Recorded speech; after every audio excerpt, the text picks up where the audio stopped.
श्री गुरुदेव दत्त। अनंत कोटि ब्रह्मांड नायक राजाधिराज योगिराज श्री सद्गुरु पंतराज महाराज की जय। श्री गुरुदेव दत्त।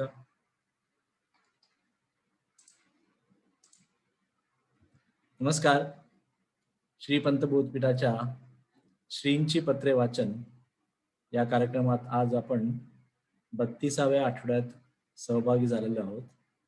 आजच्या या शनिवारच्या सत्राची सुरुवात आपण उदया चली जो गुरु देखिएला, उदया बुझी जो दृढ स्थापियेला, पद क्रमांक 2729 याने सुरुवात करणार आहोत। मी श्री सुधीर वैद्य दादांना विनंती करतो की त्यांनी सुरुवात करावी।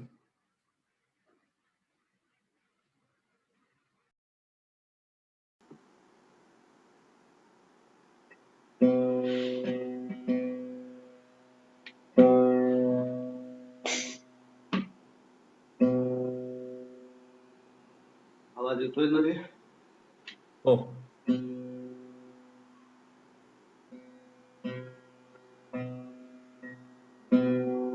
श्री गुरुदेव दत्त।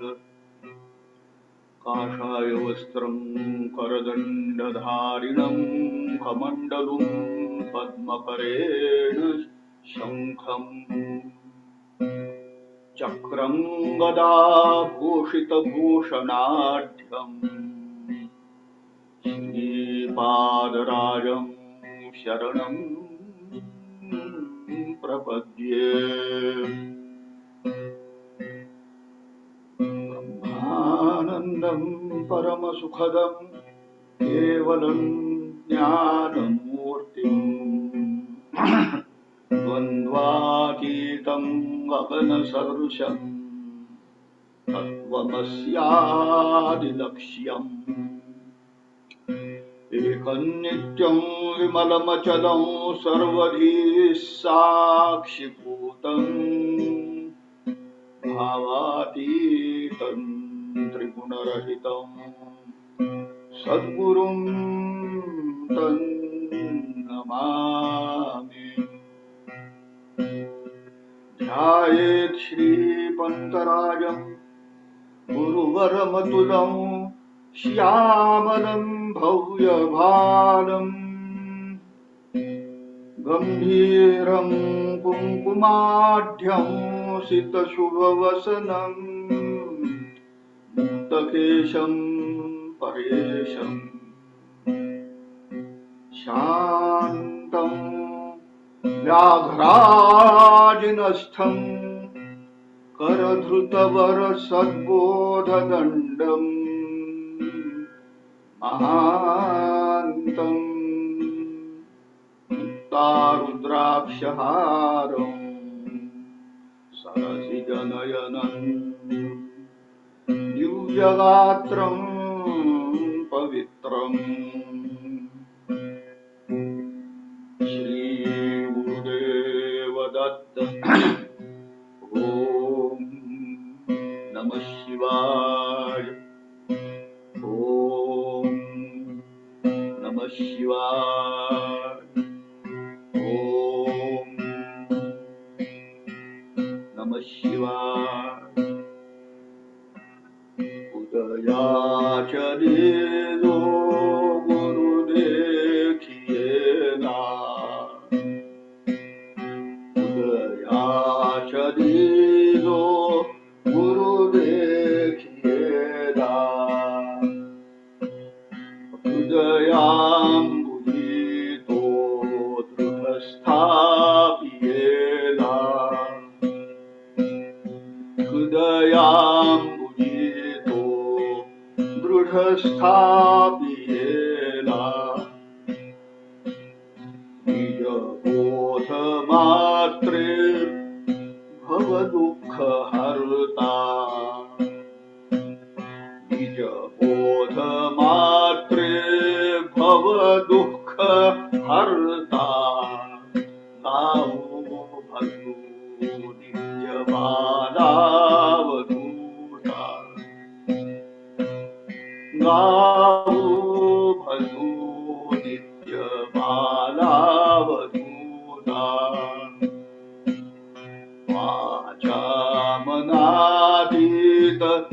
स्वरूप ज्याचे वाचा मनातीत स्वरूप ज्याचे सामर्थ्य कुंठित निगमागमांचे सामर्थ्य कुंठित निगमागमांचे कर्ताची आखून नदगेची हाता कर्ताची आखून नदगेची हाता गाऊ भजू नित्य बालावधूता गाऊ भजू नित्य बालावधूता मोहांधकारी जीव हा बुडाला मोहांधकारी जीव हा बुडाला तद्बोध श्रवणे स्वरूपी निवाला तद्बोध श्रवणे स्वरूपी निवाला स्वप्नी नुरली संसार चिंता स्वप्नी नुरली संसार चिंता गाऊ भजू नित्य बालावधूता गाऊ भजू नित्य बालावधूता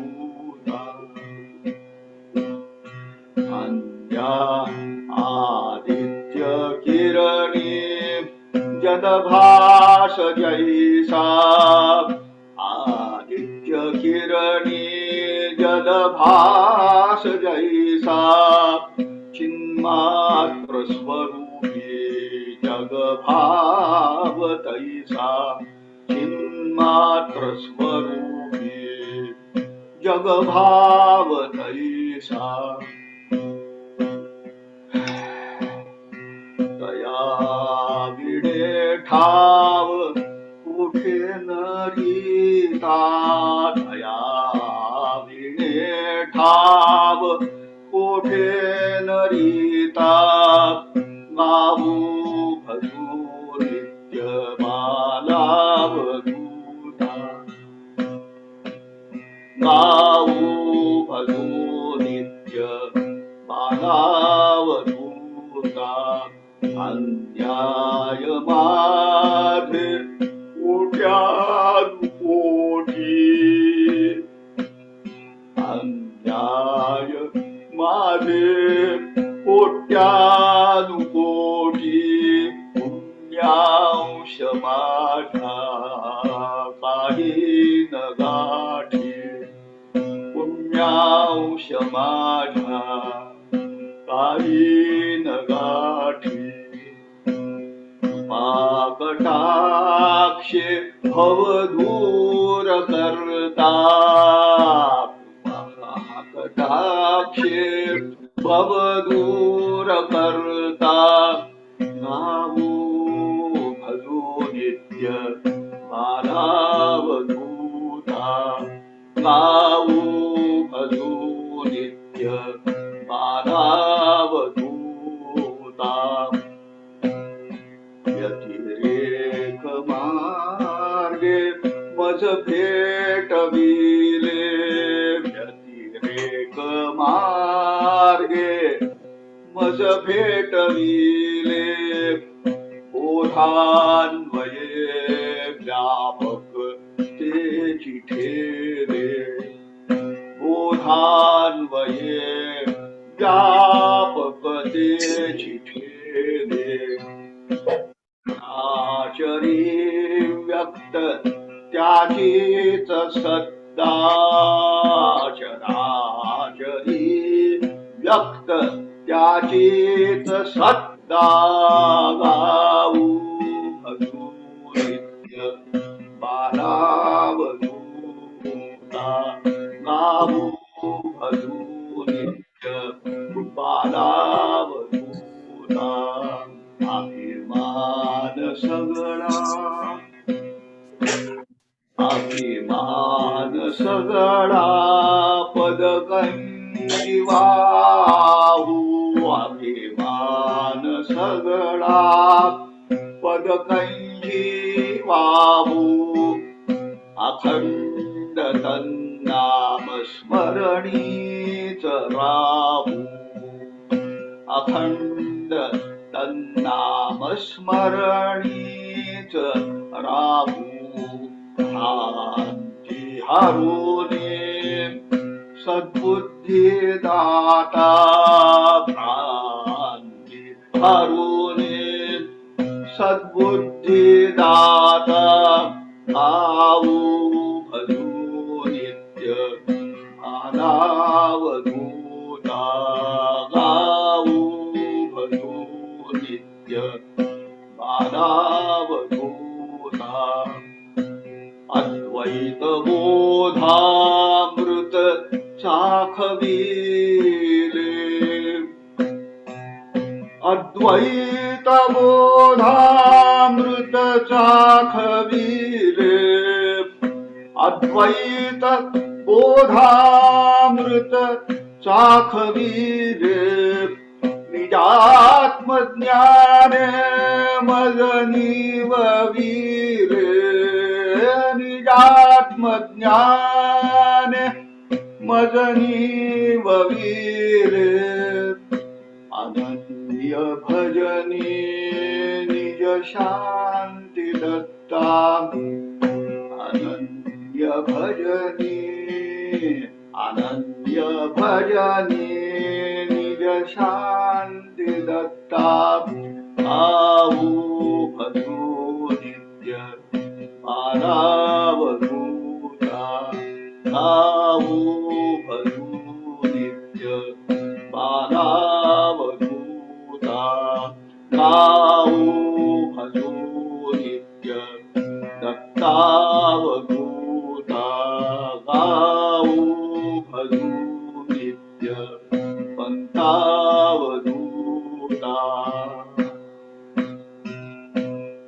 श्री गुरुदेव दत्त अवधूत अवधूत विश्वनाथ धन्यवाद सुधीर दादा, छान भजन सेवा सादर केली, धन्यवाद. आता मी बबन दादांना विनंती करतो की त्यांनी पद क्रमांक 903 पाठीराखा सद्गुरु असता का रे तू भिसी ही भजन सेवा सादर करावी.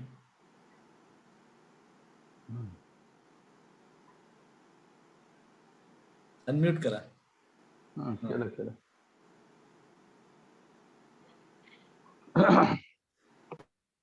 श्री गुरुदेव दत्त.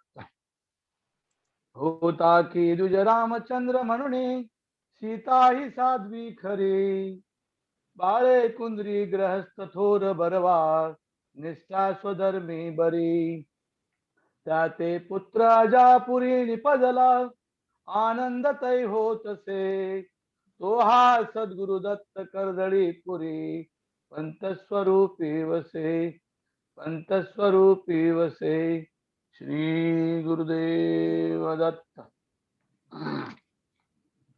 पाठी राखा सद्गुरु असता, पाठी राखा सद्गुरु असता, कार तू भिसी, कार तू भिसी, कार तू भिसी. पाठी राखा सद्गुरु असता, पाठी राखा सद्गुरु असता, कार तू भिसी, कार तू भिसी, कार तू भिसी. प्रेमळ माय पोषित तुझला, प्रेमळ माय पोषित तुझला, बुडवी प्रेम रसी, बुडवी प्रेम रसी. कार तू भिसी, कार तू भिसी. पाठी राखा सद्गुरु असता, पाठी राखा सद्गुरु असता कार्य तू भीसी, कार्य तू भीसी, कार्य तू भीसी। बंधन मिथ्या मुक्ती मिथ्या, बंधन मिथ्या मुक्ती मिथ्या, मुक्त तू अससी, मुक्त तू अससी, कार्य तू भीसी, कार्य तू भीसी। पाठी राखा सद्गुरु असता, पाठी राखा सद्गुरु असता कार्य तू भीसी, कार्य तू भीसी, कार्य तू भीसी। करी तू भक्ती देईल शांती, करी तू भक्ती देईल शांती, दत्त अविनाशी, दत्त अविनाशी, कार्य तू भीसी, कार्य तू भीसी। पाठी राखा सद्गुरु असता, पाठी राखा सद्गुरु असता कार्य तू भीसी, कार्य तू भीसी, कार्य तू भीसी। श्री गुरुदेव दत्त। विश्वनाथ। धन्यवाद बबन दादा, खूप छान भजन सेवा सादर केलीत. हे पद पत्र क्रमांक 42 याला अनुसरून हे असं होतं. आजचं आपलं जे पत्र आहे, पत्र वाचन पत्र क्रमांक 42 आहे. असं रतन बांदिगरे या सादर करणार आहेत. तर त्यांना मी विनंती करतो की त्यांनी पत्र वाचनास सुरुवात करावी.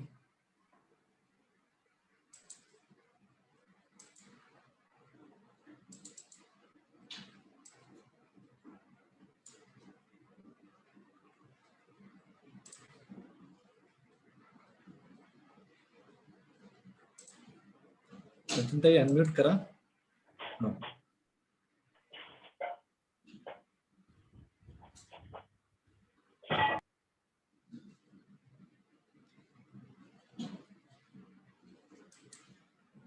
अनम्यूट करा, अनम्यूट करा.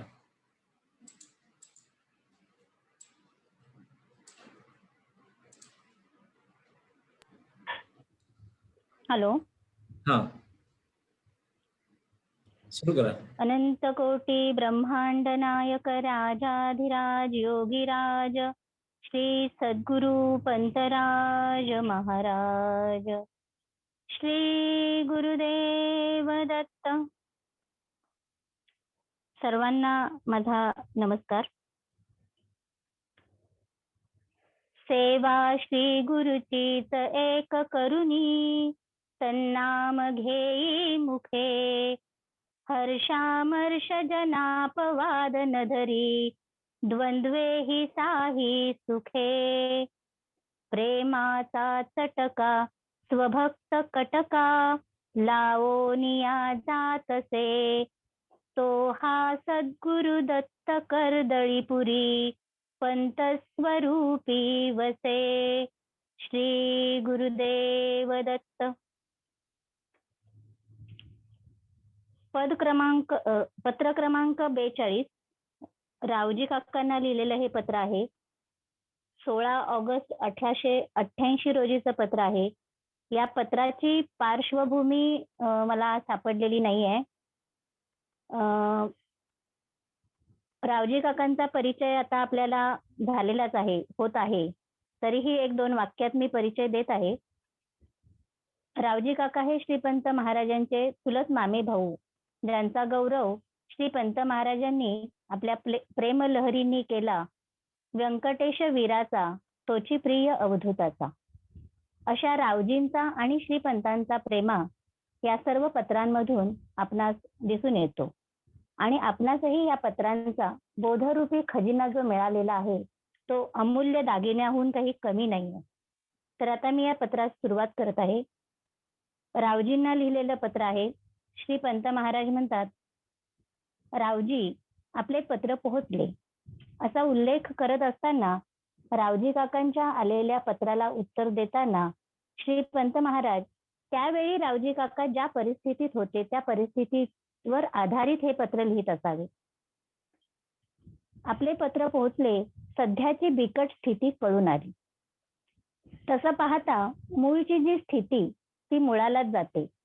जसं घोडा मोकळाही म्हणता येत नाही आणि बांधलाही म्हणता येत नाही. बंधन अडकविणे, चिखल, घोडा व याचा द्रष्टा इत्यादी त्रिपुटी बाजार स्वप्नीच दिसतात. जागृत दृष्टीस ते मुळीच नसतात. क्षणाचे विस्मरण अनेक फेऱ्यात टाकील. हुशार हुशार हुशार असं रावजी काकांना आधीच्या लिहिलेल्या म्हणजे 40व्या पत्रात सांगून श्री दत्तचरणी स्थिर लक्ष ठेवा, भजन चालू दे ही अंतरीची तळमळ व्यक्त होताना दिसते. प्रेमाचा गड्डाच तो. सर्वज्ञा काय सांगावे, त्रिकालज्ञानी असा तो दत्त पुढे लिहित आहेत. सध्याची बिकट स्थिती कळून आली. माया कार्यात उत्तमावस्था कनिष्ठावस्था असा भेद मानून सुखदुःखाच्या भीतीने मानापमानाच्या काळजीने चिंता करीत बसणे शहाणपणाचे काम नव्हे. येथे मला श्रींच्या एका पदाची आठवण होते. श्री गुरु राया अघटित तुझी किरे माया माया. श्री गुरु राया अघटित तुझी किरे माया. माया हा शब्द श्रींच्या वाङ्मयात बऱ्याच ठिकाणी आलेला आहे. बऱ्याच ठिकाणी त्याचा अर्थही देण्यात आलेला आहे. भक्तालाप या श्रींच्या ग्रंथात अर्थात तो विरहालापच आहे. यामध्ये मायेचं वर्णन केलं आहे की माया म्हणजे जी काही नाही ती म्हणजे अत्यंत अभावरूप अशी ती माया. माया विद्या अभावरूपी जीवशिव केवी झाले रे असं पद क्रमांक 424 मध्ये म्हटलेलं आहे. परमानुभव प्रकाश या ग्रंथामध्ये श्रीपंत महाराज म्हणतात, माया ही मुळीच नाही, फक्त ती आहे अशी भासते. जिकडे पाहावे तिकडे ती आपण भरून आहे. अशा प्रकारे ही माया ज्ञानासही आश्चर्य उत्पन्न करणारी आहे. स्फुटलेख 112 मध्ये याचं विवरण करताना श्रीपंत महाराज म्हणतात, सत्य ज्ञानानंतर रूप झाकून नाही ते दाखवणारी अशी ही माया आहे.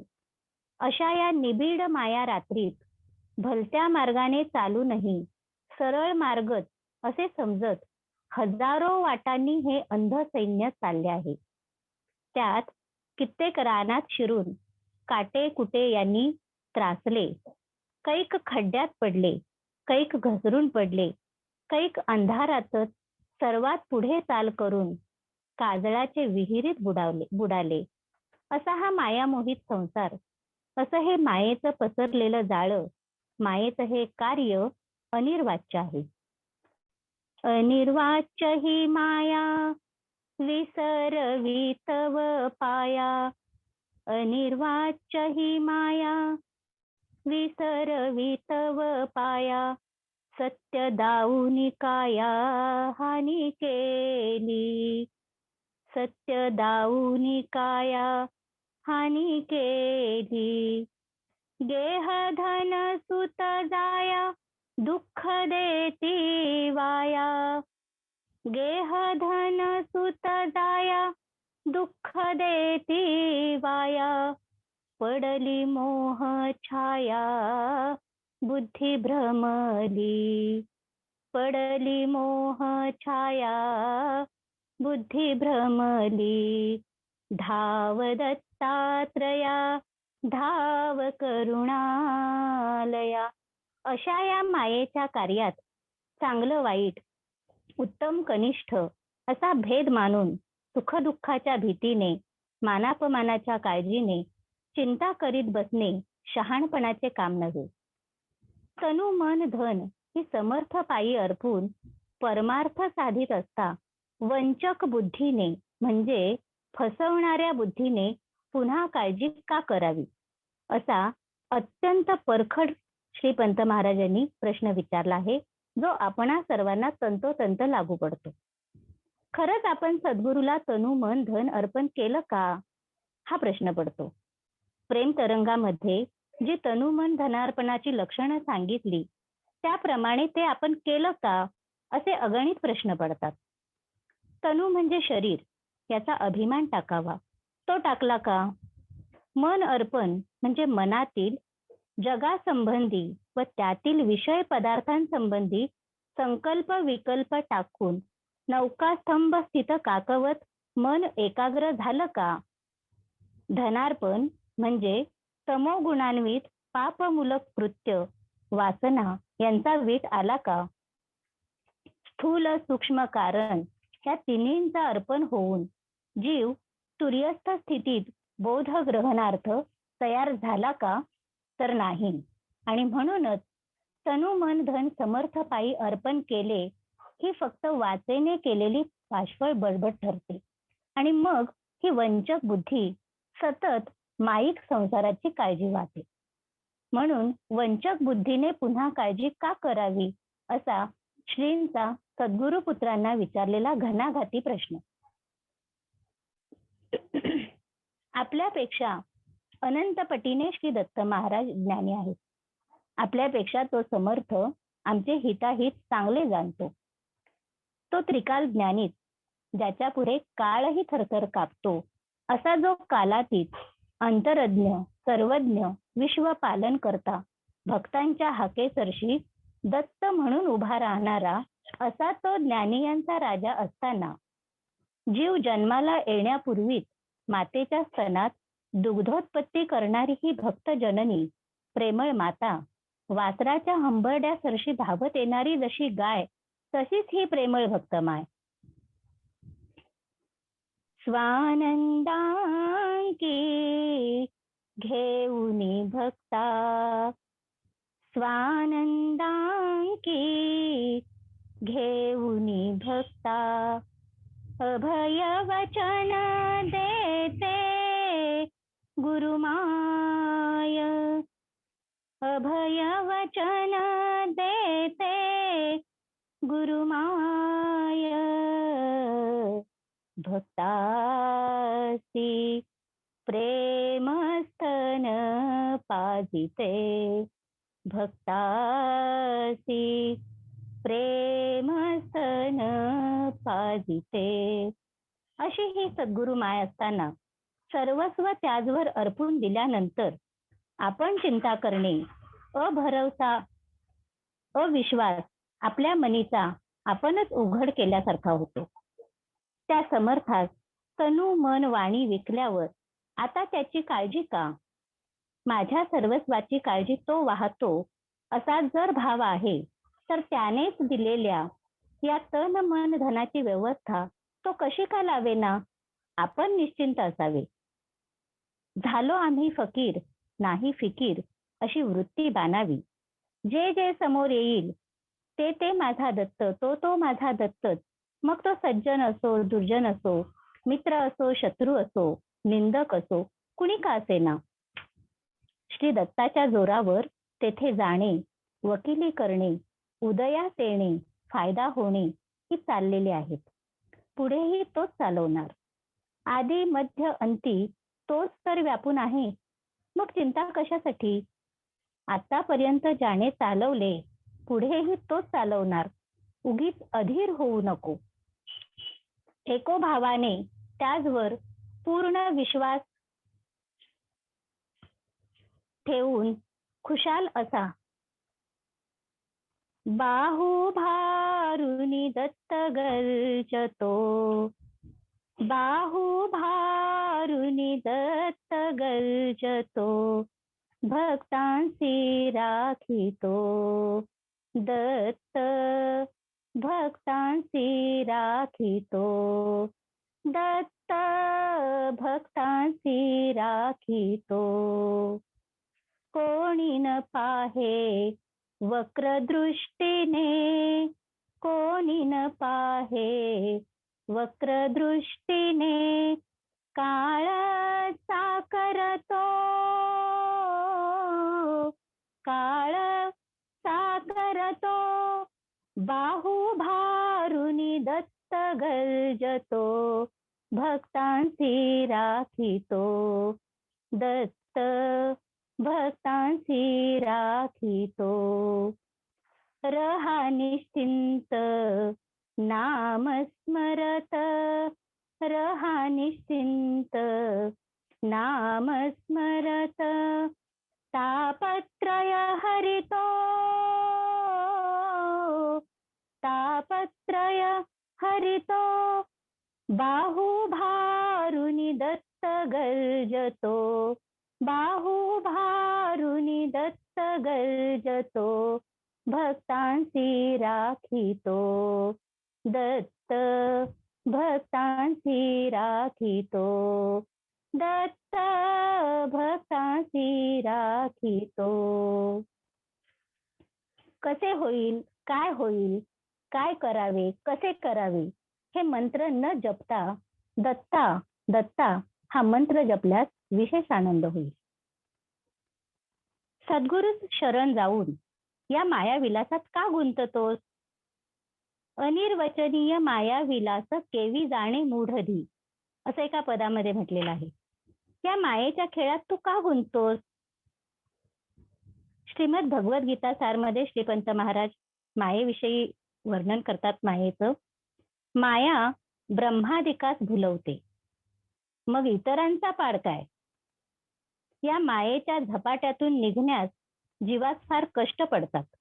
या मायेच्या भोवऱ्यात ब्रह्मादी पिपिलिकादी जीव पडलेले आहेत. ते निघणे कठीण, पण जे माझे भजन करतात ते निश्चय करून या संसारातून पार पडतात. तू सद्गुरु पुत्र आहेस, सद्गुरूस शरण गेला आहेस, मग तू या माया विलासात का गुंततोस? आजच जग बुडाले काय आणि राहिले काय? आपण सच्चिदानंद आत्म्यास काय बाधा आहे? प्रारब्धाने देह आला आहे, त्याचे त्याप्रमाणे चालणार, अन्यथा करण्यास कोणी समर्थ नाही.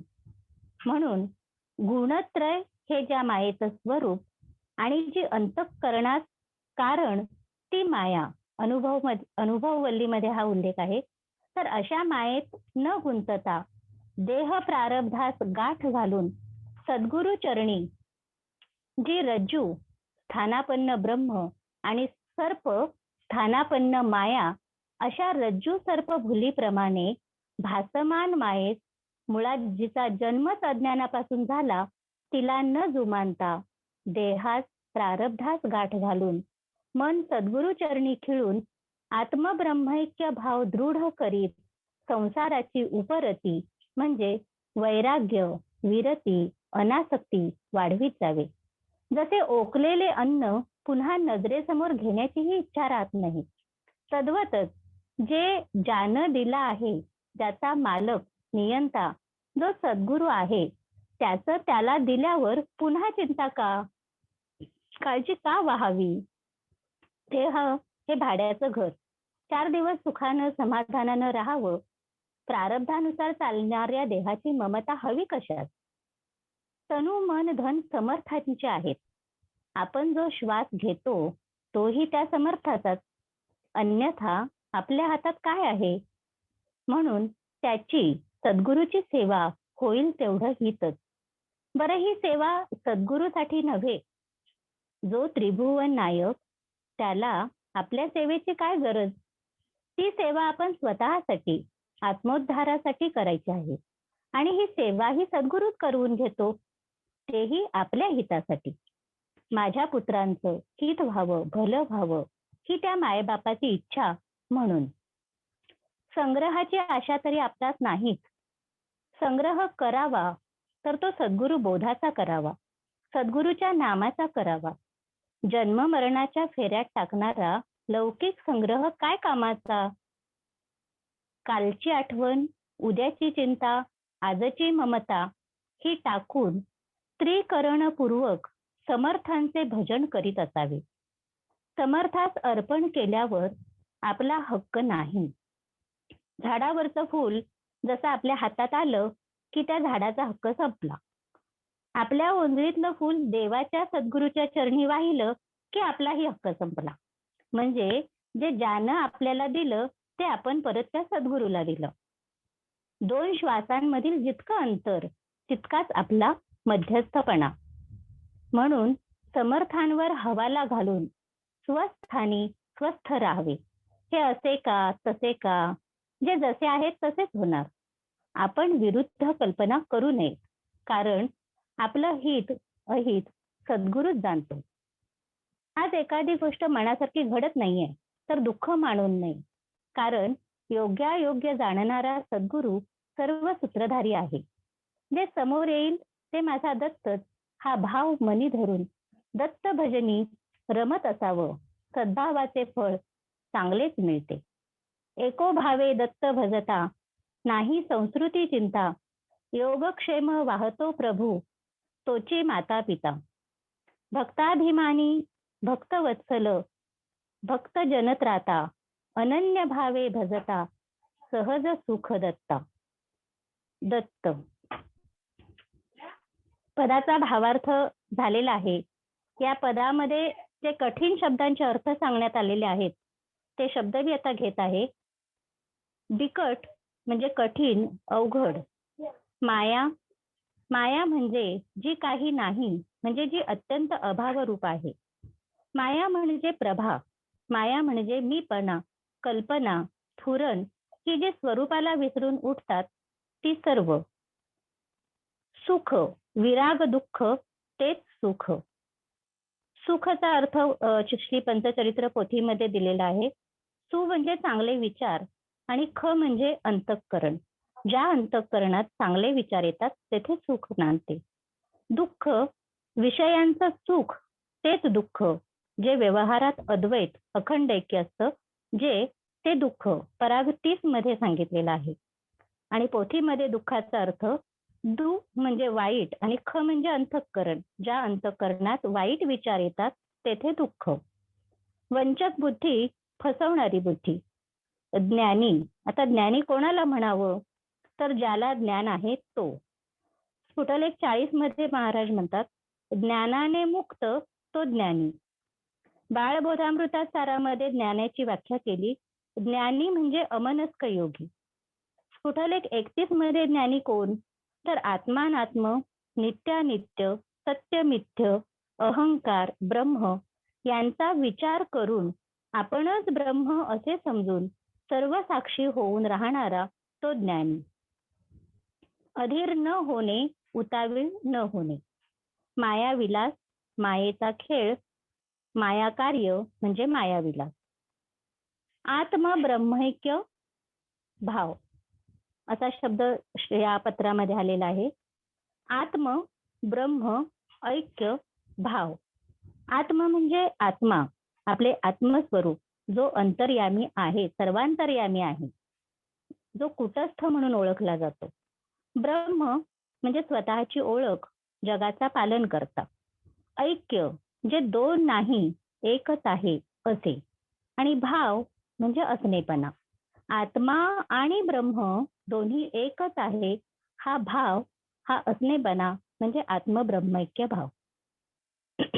उपरती, विषयांची ओढ हळूहळू कमी करणे म्हणजे उपरती. स्फुटलेखामध्ये याचा अर्थ दिलाय, बाह्य भ्रमास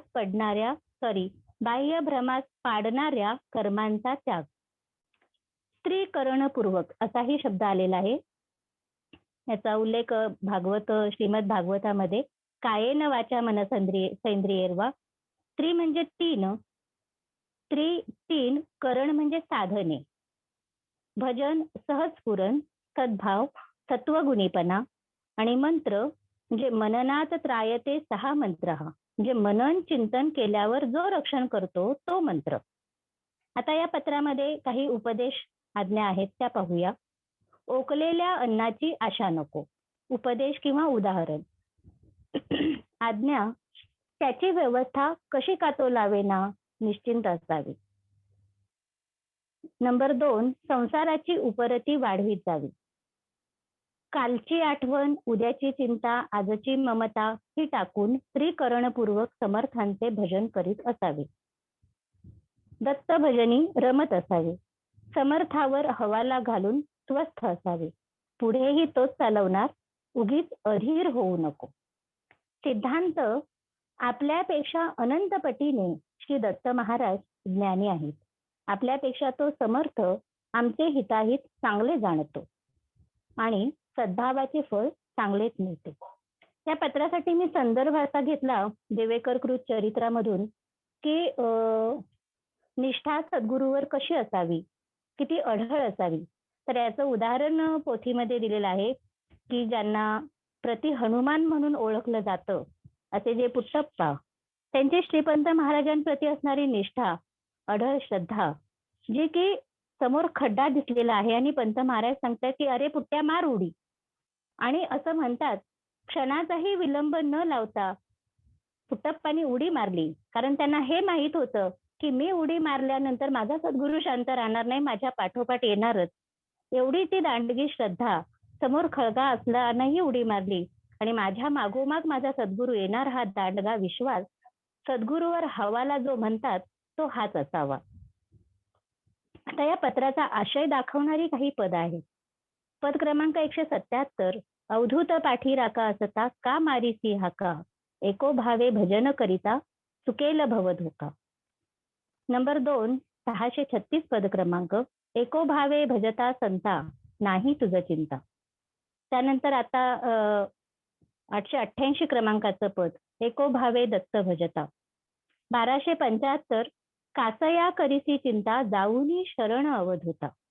2050 क्रमांक पद, देह गेह विनाशी जाणूनी वरिली गुरु भक्ती तैची प्राप्त निज विरती. 772 क्रमांकाचं पद, कासया गुरुपुत्र होसी व्यर्थ संशयी मरती. 894 पद क्रमांक, कासया करू मी चिंता माझा सद्गुरु निशिदिनीत राहता. 1393, ज्ञानी म्हणविसी जरी तू दशलक्षणे वाहती. आता या पत्राच्या आशयावरून काही प्रश्न घेतलेत. वंचक बुद्धीने काळजी का करावी? जेव्हा सद्गुरूचा वरदहस्त मस्तकी पडतो, आत्मस्वरूपाचे दर्शन घडते, तेव्हा लक्षात येते की हे तन मन धन यापैकी आपलं असं काहीच नाही. मग ते सर्व सद्गुरू पायी अर्पण करून परमार्थ साधत असता चिंता मात्र कायम राहते. मन ही माझे नाही, तुझेच आहे. मीच नाही, मग माझे काय असणार? म्हणून धन ही तुझेच, अशी भावना व्यक्त होते. तरीही देहाची चिंता कायम राहिली. मनामध्ये सतत राग, द्वेष, लोभ, मोह, काम, क्रोध, मद, मत्सर, आपपरभाव, सुख दुःख, मानापमान बाळगणे, माझे तुझे करणे, म्हणजे हेही एक प्रकारे सद्गुरूंना फसवल्यासारखंच आहे. मग ते आपलं अर्पण करणं खरंच आहे का? तर तसं ते अनुभवास येत नाही. म्हणून वंचक बुद्धीने पुन्हा काळजी का करावी, असा अत्यंत परखड असा प्रश्न विचारलेला आहे. प्रश्न क्रमांक 2, कोणत्या मंत्राचा जप करावा? दत्ता दत्ता या मंत्राचा जप करावा. आत्म ब्रह्मैक्य भाव म्हणजे काय? आत्मा ब्रह्म ऐक्य भाव, आत्म ब्रह्मैक्य भाव. शरीरामध्ये पंचमहाभूते जड रूपाने आहेत. त्यांच्यापासून तयार झालेली 25 तत्वे चर आहेत. जड आहे तरीही या तत्वांना खेळवते ते चैतन्य म्हणजेच आत्मा होय. कुटस्थ अक्षर हे आत्म्याचे स्वरूप. असे अनेक आत्मे मिळून एक व्यापक चैतन्य तयार होते, तेच हे ब्रह्म. ब्रह्म अनादी, निर्गुण, निराकार, परिपूर्ण, सत्यज्ञानानंत स्वरूप. अगदी त्याची थोरवी गाताना वेदही मौनावले. माझ्यातला आत्मा हाच ब्रह्म, हे भिन्न नाहीत, दोन्ही एकच. पिंडी ते ब्रह्मांडी आणि ब्रह्मांडी तेच पिंडी, असा एकपणाचा भाव. आत्मा ब्रह्म ऐक्य यांचा भाव हा एकपणाचा असणेपणा म्हणजेच आत्मब्रह्मैक्य भाव. त्रिकरणपूर्वक समर्थांचे भजन करावे ते कसे? त्रिकरणपूर्वक मगाशी सांगितल्याप्रमाणे 3 साधनं, इन्स्ट्रुमेंट. इथे याचा अर्थ इंद्रिय असा होतो. मन, वाचा, शरीर ही 3 करण इंद्रिय होत. कायेन वाचा मनसेंद्रिये वा, काया वाचा मने करून सर्व कर्मे सद्गुरूच्या चरणी समर्पित करून समर्थांचे भजन करीत असावे ते असे. माया विलास म्हणजे काय? शेवटचा प्रश्न आहे. मायेचा खेळ. माया म्हणजे जी काही नाही. माया ही जीवाची उपाधी ठरते. ब्रह्मेवाहम किल सद्गुरु कृपया या संस्कृत पदामध्ये श्रीपंत महाराजांनी म्हटले, माया विद्या जीवेश्वरय्यो सर्वाधारम चाधिष्ठानम सर्वातीतम सर्वांतरय्यो सच्चित सुखमय पूर्ण स्वरूपम. माया ही निर्गुण परब्रह्माची शक्ती. ती खरीही नाही आणि खोटीही नाही. मिथ्या आहे पण भेदाचे कारण आहे. अनादी आहे पण शांत आहे. अशी जी ती माया, तिचं व्यक्ताव्यक्त स्वरूप म्हणजेच माया विलास. अवधूत चिंतन श्री गुरुदेव दत्त. असा साधारण मी या पत्राचा अभ्यास केलेला आहे. तो मांडण्याचा प्रयत्न केला आहे. अभ्यास माझ्या समाधानाप्रमाणे झालेला नाही असं माझं स्वतःचं मत आहे. तर आपण मार्गदर्शक आहेत, सर्व गुरुबंधू भगिनी आहेत, त्यांनी यातील त्रुटींवर प्रकाशझोत टाकावा आणि माझ्या वृत्तीचं समाधान करावं अशी मी विनंती करते आणि इथेच मी हे पत्रवाचन थांबवते. श्री गुरुदेव दत्त. धन्यवाद रतनताई, खूप छान पत्रवाचन केलं. इतर वाङ्मयाचे संदर्भ सुद्धा दिलेत, पदांचा संदर्भ दिला, खूप छान. आता मी बाळासाहेब कसाळे आबांना विनंती करतो की त्यांनी या पत्रावर मार्गदर्शन करावं. श्री गुरुदेव दत्त. दत्त. नमस्कार सर्वांना. रतनताई, तुलाही धन्यवाद. पत्राचे विवेचन खूप छान केलंस, अनेक संदर्भ देऊन. पत्राचा पार्श्वभूमी सापडत नव्हती तरी तू 40व्या पत्रावरून थोडी संदर्भ देण्याचा प्रयत्न केलास. हरकत नाही, तुझी चौकस बुद्धी चांगली आहे.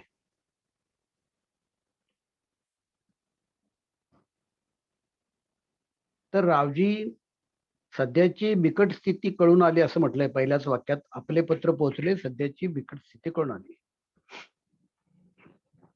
पंतांना अशा ह्या बिकट स्थितीमध्येच, अडचणीच्या काळामध्येच पत्र आलेली आहेत सगळी. त्या आध्यात्मिक असतील, प्रापंचिक असतील, संसारिक असतील. कारण आपण सर्वजण प्रापंचिकच होतो. पंतांचे शिष्य पण सगळे सांसारिकच होते. आलेल्या अडचणी वगैरे सगळ्या सोडवून घेण्यासाठी पंतांना नेहमी पत्र यायची, त्या पत्रांना दिलेली उत्तर आहे. पण पंतांनी मात्र याची उत्तर सगळ्यांनी आध्यात्मिक दिलेली आहेत, परमार्थामधून दिलेले आहेत. सध्याची बिकट स्थिती कळून आली. माया कार्यात उत्तमावस्था कनिष्ठावस्था असा भेद मानून सुखदुःखाच्या भीतीने, मानापमानाच्या काळजीने चिंता करीत बसणे शहाणपणाचे काम नव्हे.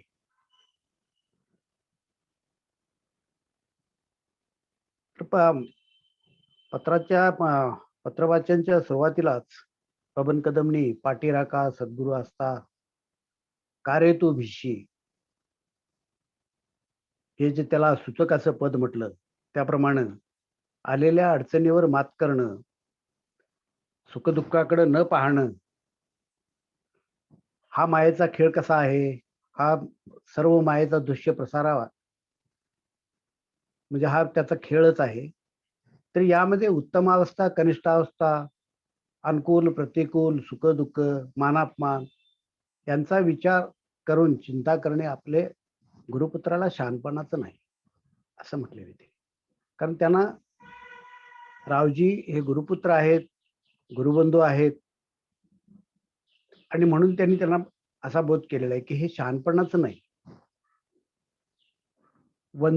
तन्मनधनी समर्थपायी अर्पण परमार्थ साधित असता. तन्मनधनी सद्गुरूच्या पायी अर्पण केलेले आहेत आणि तरी पण परत वंचक बुद्धीने पुन्हा काळजी का करावी.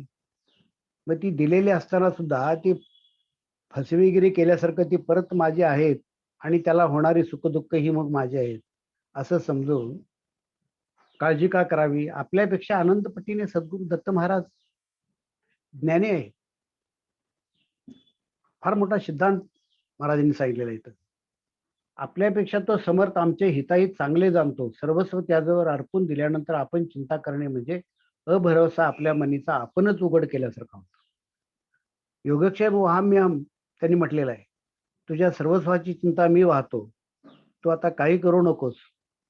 फक्त माझं वच मला विसरू नकोस असं म्हटलेलं आहे. मग हा जे सांगितलेलं आहे आणि तरी पण आपण चिंता करणे, आपण सुखदुःखाच्या कल्पनेमध्ये किंवा नफेतोट्याच्या कल्पनेमध्ये अडकणे, संकटाच्या कल्पनेमध्ये अडकणे म्हणजे सद्गुरूचा अभरोसा केल्यासारखा आहे, म्हणजे सद्गुरूचा भरोसा कमी केल्यासारखा आहे असं महाराज म्हणतात. हा अत्यंत बोधच आहे. तुम्हा आम्हा सर्वांना बोध आहे हा.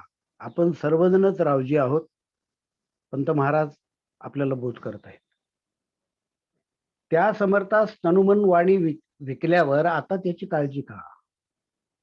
परत परत महाराज स्मरण देतात. तनुमन धनाबद्दल तरी अनेक पावलोपावली महाराजांनी सांगितले की त्याला एकदा दिल्यानंतर तिची परत अपेक्षा का?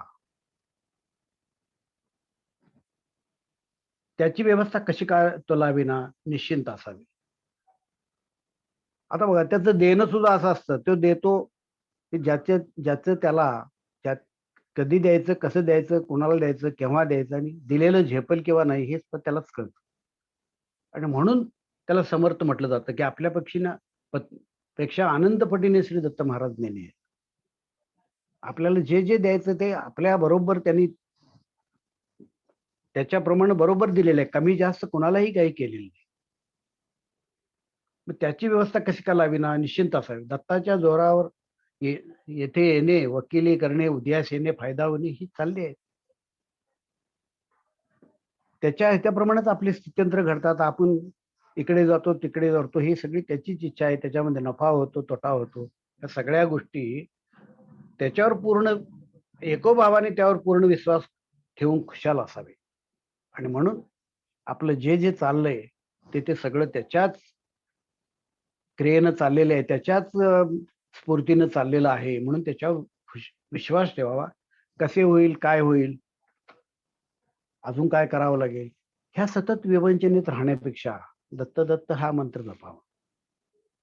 दत्ता तू असं म्हणावं. म्हणून महाराज म्हणतात आपण सुद्धा आता पत्रवाचन चालू असताना सुद्धा बऱ्याच वेळेला, कारण ही वंचकच बुद्धी आहे आमची, पण सारखा इतर विचार घुसतातच माझ्यात. काय होईल, कसं होईल, पत्रवाचन सुद्धा कसं होईल, मला चांगलं बोलता येईल का नाही, हा सुद्धा जी एक बुद्धीच आहे आपली, आणि ती पण सारखा मनातून विचार करते. म्हणून महाराज म्हणतात त्या ठिकाणी दत्ता दत्ता दत्ता हा मंत्र घालावा. इतर कल्पना करत बसण्यापेक्षा दत्ता तू हा मंत्र जर घातला तर मग विशेष आनंद होईल. सद्गुरु शरण जाऊन या मायाविलासात का गुंततोस? सद्गुरूला शरण गेलो हा सगळा मायेचा विलास आहे, हा जाणून आपण सद्गुरूला शरण गेलेलो आहे. आणि दत्ता तू म्हटलेला आहे तुझ्याच चरणीच आम्हाला थारा दे असं म्हणून गेलेलं असताना सुद्धा परत सद्गुरु शरण मायाविलासात का गुंतो? मायेच्या विलासामध्ये का गुंतोस? जग बुडाले काय न राहिले काय, ते तर सतत बुडणारच आहे. आणि हा मायेचा डोलारा, मायेचा विलास हा क्षणिक आहे, ह्याची कल्पना तुला आहे, दिलेली आहे. प्रारब्धाने देह आलेला आहे, देहाबरोबर प्रारब्धाबरोबर देह, आणि त्या प्रारब्धाप्रमाणेच त्याचे सर्व क्रिया होणार आहे. मग अन्यथा करण्यास, मग ती तसं होऊ नये किंवा असं व्हावं म्हणून आपली कल्पना त्याच्यावर लादून सुख दुःख करून घेण्यामध्ये काही उपाय नाही, अन्यथा नाही असं म्हटले महाराज. अन्यथा करण्यास कोणी समर्थ नाही, त्याच्यामध्ये बदल करण्यास कोणी समर्थ नाही. देहात प्रारब्धास गाठवून मन सद्गुरुचरणी खिळून ब्रह्मात्मैक्य भाव दृढ करी. ब्रह्मात्मैक्य भावाचा अर्थ रतननी खूप छान सांगितला. प्रत्येक शब्दाची फोड करून ब्रह्मात्मिक भावाचं विवेचन खूप छान केलं. दृढ करीत संसाराची उपरती वाढवीत जावे. संसाराचं असारत्व मनातून, संसाराचं सार मनातून जाऊन असारत्व अंगी बांधलं पाहिजे. आणि ओकलेल्या अन्नाची आशा, जे विसर्जन झाले, जे विषय नको म्हणून टाकले, त्याची परत अपेक्षा नको. तन्मन धन समर्थाचे आहे, तन्मन समर्थाचे आहे, त्याला अर्पण केलेले आहेत आपण. देते वेळी पण त्याने दिली होती. तन्मन दिलं, धन अर्पण केल्याचा अर्थ काय, तर त्याची अपेक्षा काढून टाकली आपण. त्याची सेवा होईल तेवढे हित. सद्गुरूची सेवा जितकी होईल करता येईल तन्मन धनानं ते हितच आहे. संग्रहाची आशा तरी आपणास नाही. संग्रहाची आशा आपणास नाही. लौकिक संग्रह नाही आपल्याला. लौकिक संग्रह काय काम? पंत महाराज परागमध्ये म्हणतात लौकिक संग्रहाची अपेक्षा असू नये. कालची आठवण, मागे काय होऊन गेलं, भविष्यात काय होईल, भविष्य तर आपल्या हातात नाही. मागे जे होऊन गेलं त्याची आठवण करून काय फायदा नाही. आणि आजची ममता, अहम ममता जी आजची आहे त्याच्यामध्ये आपण किती गुंतायचं, ती कशी टाकायची ह्याचा विचार करून त्रिकरणपूर्वक समर्थाचे भजन करीत असावे. त्रिकरणपूर्वक काया वाचा मनाने एकाग्र होऊन तन मन धन जशी सद्गुरूला अर्पण केली तसंच काया वाचा मनाने एकाग्र होऊन स्वतःच विसरून ठाईच नेमणे तुझे भजन अशा पद्धतीने आपलं भजन व्हावं. समर्थाचे भजन करत हवं. समर्थास अर्पण केल्यावर आपला हक्क नाही. आणि मग हे सरळ एकदा सर्व सद्गुरूला अर्पण केलं की आपला हक्क नाही समर्थावर हवाला घालून स्वस्थ असावे. दत्तातू दत्तातू आपण विरुद्ध कल्पना करू नये. सद्भावाचे फळ चांगलेच मिळते. दत्तभजनी रमत असावे. सद्भावाचे फळ चांगलेच मिळते. जैसा भाव तैसा देव, तर्ककुसरी सर्व भाव. दत्तभजनी रमत असावे. दत्ताचे पायी आम्ही वस्ती केली अखंड. अशा पद्धतीनं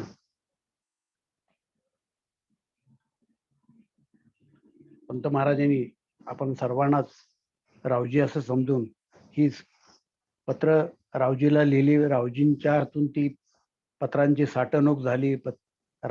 पंतबंधूंना ती परत सुपूर्द केली. पंतबंधूंनी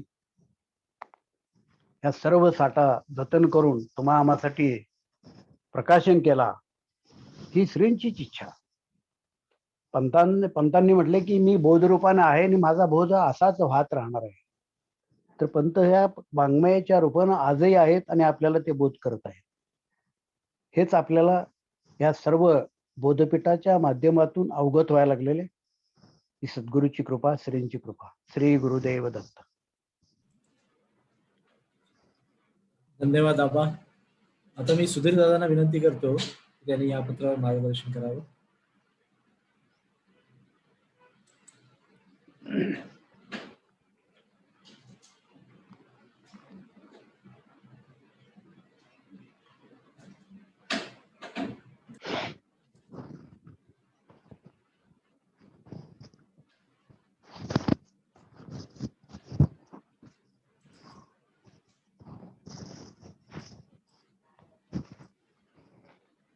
सुधीर दादा अनम्यूट करा.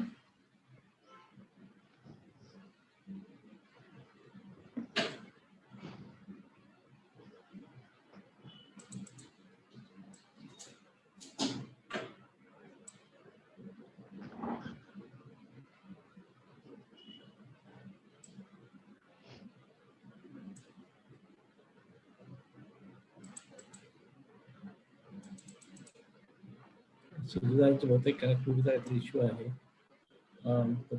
बबन दादा आपण या पत्रावर मार्गदर्शन करावं.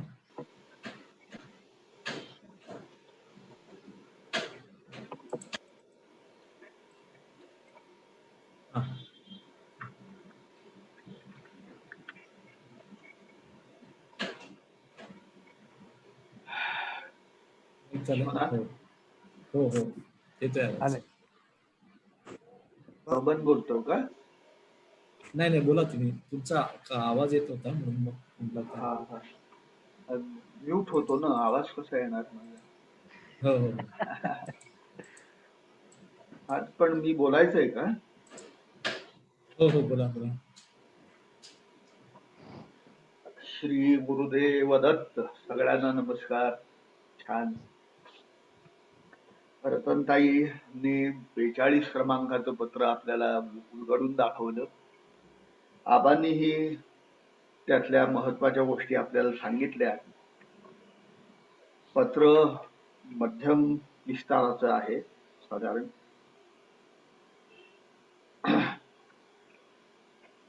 रावजी काहीतरी बिकट परिस्थितीतून जात आहेत आणि ते त्यांनी पंत महाराजांना कळवलंय. त्याच्यावरती पंत महाराजांनी लिहिलेलं उत्तर आहे.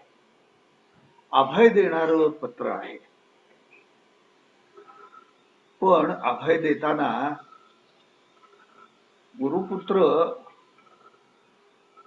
कसा राहायला हवा आणि कसा राहतो या दोन्ही गोष्टी सांगितल्या. कसा राहतो तर तो तनुमन धन समर्थाला अर्पण केली असं म्हणतो आणि वंचक बुद्धी धरून ती तनुमन धन पुन्हा माझी म्हणतो.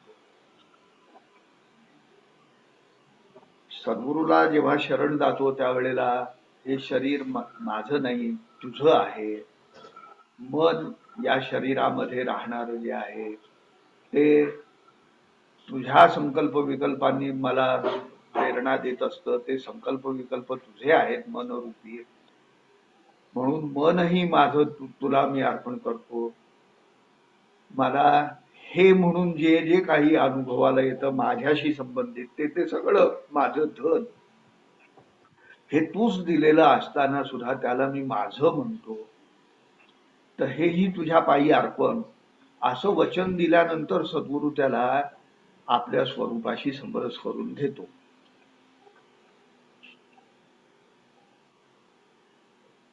मुळात जग काय आहे तर जग हे मायेचं कार्य आहे असं पंत महाराज सांगतात. आणि त्या मायेच्या कार्यामध्ये उत्तम काय आणि कनिष्ठ काय काय ठरवायचं, सगळी मायाच की. आणि उत्तम कनिष्ठ असा भेद मानून आपण सुख दुःख भोगत राहतो, मान अपमान मानत राहतो आणि माझं कसं होईल, काय होईल, कसं करू, काय करू अशा काळजी करत बसतो. असं हे गुरुपुत्र म्हणजे जे करणं आहे गुरुपुत्राचं हे पंत महाराज म्हणतात हे संयुक्तिक नव्हे.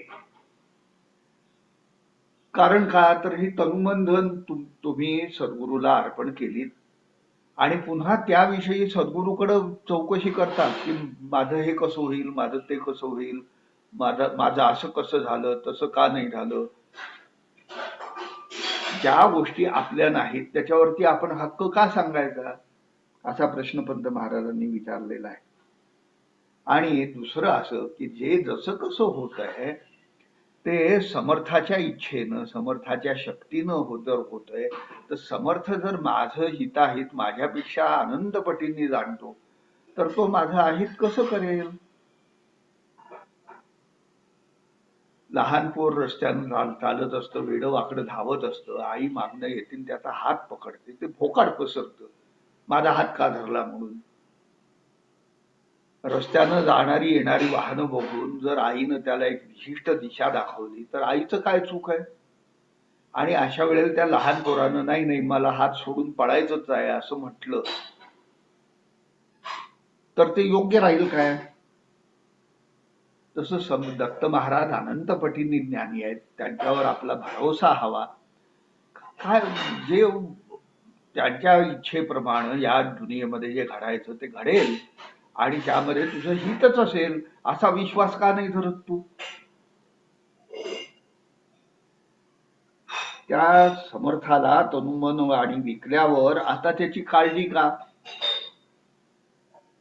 त्याची व्यवस्था तो कशी का लावेना. एक अनन्य भावे गुरुसी भजता निश्चिंत होसी असं पंत महाराजांचं पद आहे. त्याच्यामध्ये म्हणतात तनुमन धन अर्पुनी मागे का घेसी. तनुमन धन अर्पुनी पायी मागे का घेसी. ती एकदा तू पायी अर्पिलीस ना. पहा मी जन्माला आलो माझ्या इच्छेनं आलो का समर्थाच्या इच्छेनं आलो. समर्थाच्या इच्छेनं आलो. मी एवढा मोठा झालो माझ्या कर्तृत्वानं झालो का समर्थानं मला आतापर्यंत आयुष्य दाखवलं. समर्थानं दाखवलं. मी माझ्या इच्छेनं मी कसं वागायचं, कसं शिकायचं, कोणा माणसांमध्ये मिसळायचं हे माझ्या इच्छेनं मी ठरवत गेलो का माझ्या सभोवताली येणाऱ्या परिस्थिती प्रसंगांचा उद्भव समर्थाच्या इच्छेनं झाला. या सगळ्या प्रश्नांची उत्तरं समर्थाच्या इच्छेनंच सगळं काही घडतं अशी मिळतात. मग त्याप्रमाणे दत्ताच्या जोरावर तिथं जाणं, वकिली करणं, उदयास येणं, फायदा होणं, या सगळ्या गोष्टी तशा चाललेल्या आहेत. पुढेही तोच चालवणार आहे. अधीर होऊ नकोस, आमचा अधीरपणा आम्ही सोडायला हवा, असं पंत महाराज सांगतात. आणि म्हणून हे तसं म्हटलं तर अभय देणारं पत्र आहे. पाठीराखा सद्गुरु असता, का रे तू भीसी, एको भावे भजन करिता, अवधूत पाठीराखा असता, का मारिसी हाका, एको भावे भजन करिता, चुकेल भवधोका. त्याच्यावर पूर्ण विश्वास ठेव आणि खुशाल राहा. काळजी करू नकोस. आपण काळजी केल्यानं होणाऱ्या गोष्टी बदलतात असं नाही. ज्या जशा घडायच्या त्या तशाच घडणार. सद्गुरूला शरण जाऊन मायाविलासात का गुंतोस, असा प्रश्न विचारलाय. आणि इथे एक छान प्रश्न विचारलाय, ओकलेल्या अन्नाची आशा का धरावी. हे काय आहे? ओकलेलं अन्न म्हणजे काय? तर तनु मन धन यांचा तू भोग घेतोस. तुला जे शरीर मिळालेलं आहे ते शरीर, त्या शरीरापासूनच सुख दुःख तू भोगतोस. त्या मनाच्या संकल्प विकल्पांचं फळ जे आहे, कर्म आहेत, अकर्म आहेत, आणि त्या कर्म अकर्मांची सुख दुःख रूपी फळं जी आहेत, चांगली वाईट, ती तू भोगतोस.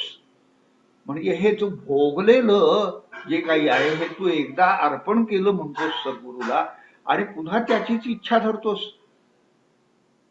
ते तू पुन्हा घेतलंस तुझ्याकडं, म्हणजे ते ओकलेलं झालं की नाही. देहाला प्रारंभाला गाठ घालून मन सद्गुरु चरणी खिळून आत्मब्रह्मैक्य भाव दृढ करीत संसाराची उपरती वाढवीत जावं. काय करायला पाहिजे हे एका वाक्यात पंत महाराजांनी सांगितलं. आणि म्हणून ओकलेल्या अन्नाची आशा नको. मग निष्कर्ष काढला पुढच्या परिच्छेदामध्ये की तनुमंधन कुणाची आहेत? समर्थाची आहेत. त्यानं दिलेली म्हणून ती माझ्याजवळ आहे. ती माया कार्य जरी असली तरी ती माया कुणाची आहे? माया समर्थाची आहे. ती समर्थाच्याच आज्ञेनं, समर्थाच्याच संकल्पाप्रमाणे चालते. रचिली सृष्टी इच्छा मात्रे, महिमा अपार नरसिंह सरस्वती स्वामी औदुंबरवासी, पद क्रमांक 201. रचिली सृष्टी इच्छा मात्रे. ह्या केवळ त्यानं संकल्प केला सृष्टी व्हावी आणि ही सृष्टी झाली. अशा संकल्पानं जर माझ्या त्या सृष्टीतला एक किंचितसा अंश मी हाही त्याच्या संकल्पाला बाध्यच आहे की, त्याच्याच संकल्पानं मी उठलेलो आहे की. मला जो मीपणा दिला तो त्यानं दिला ना. माझा मीपणा स्वयंभूसी, तो सद्गुरूच माझा मीपणा झालेला आहे. मग हे जर तीनही तनु मन धन हे जर माझं नाहीत तर त्याच्या संग्रहाची आशा मी कशाला धरावी. ते त्याचं आहे. म्हणून कालची आठवण नको, उद्याची चिंता नको, आजची ममता नको, ह्या गोष्टी. कारण ह्या सगळ्या तीनही गोष्टी माझ्या स्वाधीन नाहीत. जे स्वाधीन आहेत त्याच्याविषयी मी काय जे करायचं ते करावं. जे पराधीन आहे त्याची चिंता आणि उसाभर करत का बसावं. आणि त्रिकरण पूर्वक मग त्या समर्थाचं स्मरण करावं. कायिक वाचिक मानसिक सेवा तीची खरी, तिहींचा अभिमान अर्पिला तव चरणी जरी. प्रेमळ भक्ती किंवा यथाशक्ती उत्सव होई अंगीकार करी. आणि त्याचप्रमाणे श्री दयानिधे नरहरी दत्तात्रेया याच्यामध्ये मना आवडी सतत तव ध्यानाची, इंद्रियांसी भजनी रुची, या कायेने सेवा तव चरणांची, निशिदिनी आस प्रेमाची, देई अखंड भेटी मजला रे, न मागे आणि तुझला रे. निज भक्ती दे दत्ता तव गुण गाया, बालावधूता सखया. हे मागणं मागा आणि ह्याप्रमाणे राहायचा प्रयत्न करा. हा रावजींना केलेला बोध आहे आणि रावजींच्या निमित्तानं आपल्याला केलेला बोध आहे. समर्थावरती हवाला मात्र घालायला हवा. समर्थावरती पूर्ण विश्वास हवा की जे करायचं ते माझा समर्थ, मी त्याचा बाळ आहे, त्यानं मला जन्म दिला, त्यानं मला वाढवलं, तोच माझ्या मानाची चिंता वाहणारा आहे. दत्ता बालावधूता माझी चिंता तुझ अनंता रे, माता प्रेमळ पिता तुझी त्राता भव हरिहंता रे, मला या संसार सागरातनं तारणारा तोच आहे असं म्हणत तनुमन धनानं संकल्प जर काही करायचा झाला तर समर्थाची सेवा माझ्या हातून कशी घडेल हा संकल्प बाळगून त्याप्रमाणे करायचा प्रयत्न करीत राहावं आणि सर्वस्व त्याचवर ओपून राहावं. पाठी राखा सद्गुरू असता का रे तू भीसी, तो समर्थ अनंत पटींनी शहाणा आहे, अनंत पटींनी सामर्थ्यवान आहे, तो माझी तुझी माता आहे, तो तुझा पिता आहे, अनन्य भावे त्याला शरण जा. तुझं शरण जाणं आहे हे केवळ शब्दापुरतं राहू देऊ नकोस, ते आचरणात येऊ दे.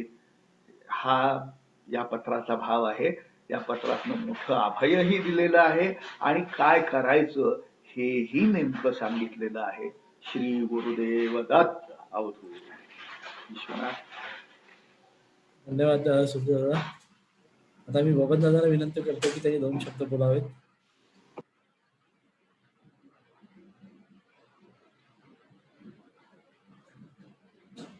विश्वनाथ, सुधीर बोलल्यानंतर हा. काय बोलण्यासारखं शिल्लक राहत नाही. That is final. तरीही 2 शब्द बोलावे.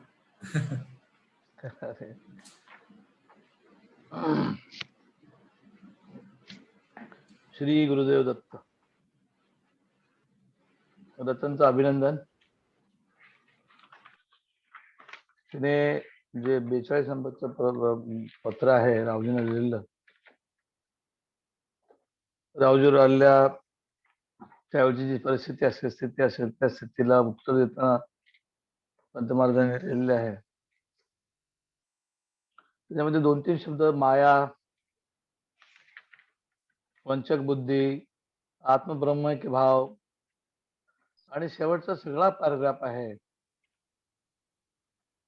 तनुमन धन ही समर्थ. जसं सुधीरने सांगितले की तनुमन धन अर्पण झालंच नाही, फसवलं गेलं झालं आणि ते न अर्पण करता आपण बाकी सगळं अपेक्षा करायला लागलो तर त्या होणे शक्य नाही. त्याची सेवा होईल तेवढं हितच आहे. मग संग्रहाची आशा तरी आपणास नाहीच. आजची उद्याची चिंता म्हणजे आपल्या वर्तमान काळामध्ये सर्व गोष्टी चालतात. सत्पुरुष नेहमी वर्तमानामध्ये असतात. आज पंत महाराज आजही आहेत, कालही होते, उद्याही राहणार आहेत. आपलं आयुष्य नश्वर आहे, आपलं आयुष्य क्षणभंगुर आहे, ते जाणार आहे. त्यामुळे त्याची चिंता न करता समर्थाचं भजन करत आपण असावं. त्रिकरणपूर्वक असं म्हटलेलं आहे. मन पवळ दृष्टी एक आसनी ही स्थिर ठेवून आपण त्याच्या चिंतनामध्ये राहावं असा संदेश महाराजांनी दिलेला आहे, असा उपदेश दिलेला आहे. आणि जसं सुधीर म्हणाला तो सर्वांसाठी आहे. आबा म्हणाले आपण सगळे रावजी आहोत, आपल्या सर्वांसाठी आहे. त्यामुळे आपण जोपर्यंत त्याने योगक्षेम महाम्यम असं ब्रीद आहे तोपर्यंत आपण त्याच्यावर सोपवत नाही, तोपर्यंत आपल्या इच्छासारखं काय होणार नाही. आणि आपली इच्छा ती आपली इच्छा नसते, ती त्याची इच्छा असते. त्यामुळे त्या समर्थावर हावाला घालून स्वस्थ राहावं. तो जे करील ते पाहत राहावं. आपल्याला तो जो करतोय त्याच्यावर आपल्या वेगळ्या प्रकारच्या कल्पना उठू देऊ नयेत. आपण आपली जी वृत्ती आहे ती सद्भाव जो आहे तो सद्भाव ठेवला, चांगला ठेवला तर सद्भावाचं फळ चांगलंच मिळतं. आणि त्यामुळे नित्य नामस्मरणामध्ये रममाण व्हावं, रममाण राहत राहावं. कसलीही काळजी आपण करू नये, कारण तो समर्थ आपल्यापेक्षा कितीतरी पटीने दत्त महाराज ज्ञानी आहेत. तो सर्व काही जाणतोच, सांगतो, तो अंतर्ज्ञान येतो. तुमच्या मनामध्ये चाललेली सगळी जे काय चाललेली आहे ते सर्व तो जाणतो. मग तिथे आपलं तर्क चालवण्यात अर्थ नाहीये. आपलं हिताहित तो चांगलं जाणतो आणि म्हणून सर्वस्व त्याच्यावर अर्पण दिल्यानंतर आपण चिंता करणं म्हणजे त्या सद्गुरूवरती अभरोसा करणं असं आहे. आणि म्हणून आपला जो अभरोसा आहे, आपली भक्ती, आपला जो विश्वास नाही आहे तो अविश्वास झाल्यासारखा होतो. तर तसं होऊ नये आणि म्हणून एकदा त्याच्यावर त्याला तनमन धन प्रामाणिकपणे अर्पण केल्यानंतर मग चिंता कशाला करायची, मग काळजी का करायची, त्याची तो व्यवस्था लावेल. आपण मात्र निश्चिंत असावं असं पंत महाराज सांगतायत. उलट रावजीला सांगतात, तुम्ही ज्याच्या जोरावरती तुम्ही वकिली करत आहात, प्रगती होते आहे, फायदे होते आहेत, ते दत्ताच्या जोरावर तुमचं तिथे जाणं आलेलं आहे. हे विसरून चालणार नाही. आणि त्याने आता पण जसं चालवलं, तो पुढेही तो तसंच चालवणार आहे. उगीच अधीर होऊ नये असं म्हटलं, अधीर होऊ नये. आज मला हे मिळावं, ते मिळावं अशा अपेक्षा करत राहू नये. जास्त अधीरता दाखवून जे होते ते पाहत राहावं, असं पंत महाराज सांगतायत. एकोभावाने त्याच्यावरती पूर्ण विश्वास ठेवून खुशाल असा. कसं होईल, काय होईल याची चिंता करायची नाहीये. क्षणभंगुर तनु जाईल नकळत, क्षणभंगुर तनु जाईल नकळत असं पंत महाराज म्हणतात. ते केव्हा आहे, केव्हा मरण येईल, केव्हा जाईल तुम्ही ते माहित नाही. उगीच त्या संसाराची चिंता करून काय उपयोग आहे. त्याच्यावर आपलं सगळं सर्वस्व त्याच्यावर सोपवावं. त्याचं ब्रीद आहे योगक्षेम महाम्यम. योगक्षेम तो राखतोच. रतन जसं म्हटलं, बाहू बारून दत्त गरजतो भक्ताशी राखतो. राखणं हे त्याचं कर्तव्य आहे, तो करतोच. आपण त्या कर्तव्यामध्ये कमी पडतो. आपला विश्वास आपली अढळ श्रद्धा आहे ती कमी पडते, आणि ती कमी पडू देऊ नये असं पंत महाराजांनी या पदावर सांगितलं. मी अधिक काही विस्तृतपणे बोलत पाहत नाही, कारण सुधीरने अत्यंत छान सांगितलेलं आहे. आबांनी त्याच्याबद्दल प्रत्येक ओळ आणि ओळ त्यांनी सांगायचा चांगला प्रयत्न केलेला आहे.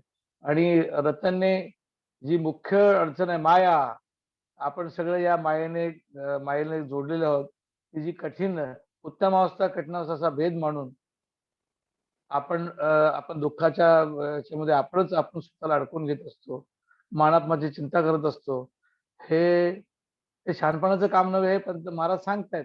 पण आम्ही तेच काम करतो, म्हणून आपली फसगत होते.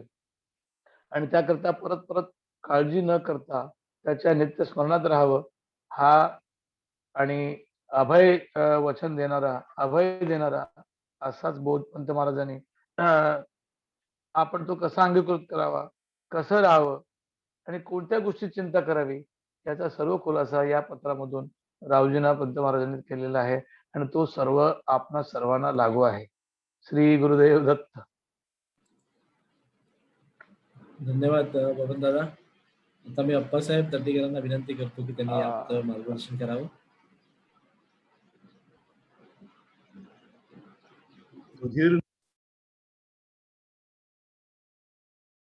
सुधीर, बबन, आबासाहेब आणि रतन यांच्या मुखांना पंतांनी बोलल्यानंतर मी पुन्हा काय वेगळं बोलायला पाहिजे असं मला पण वाटून गेलं.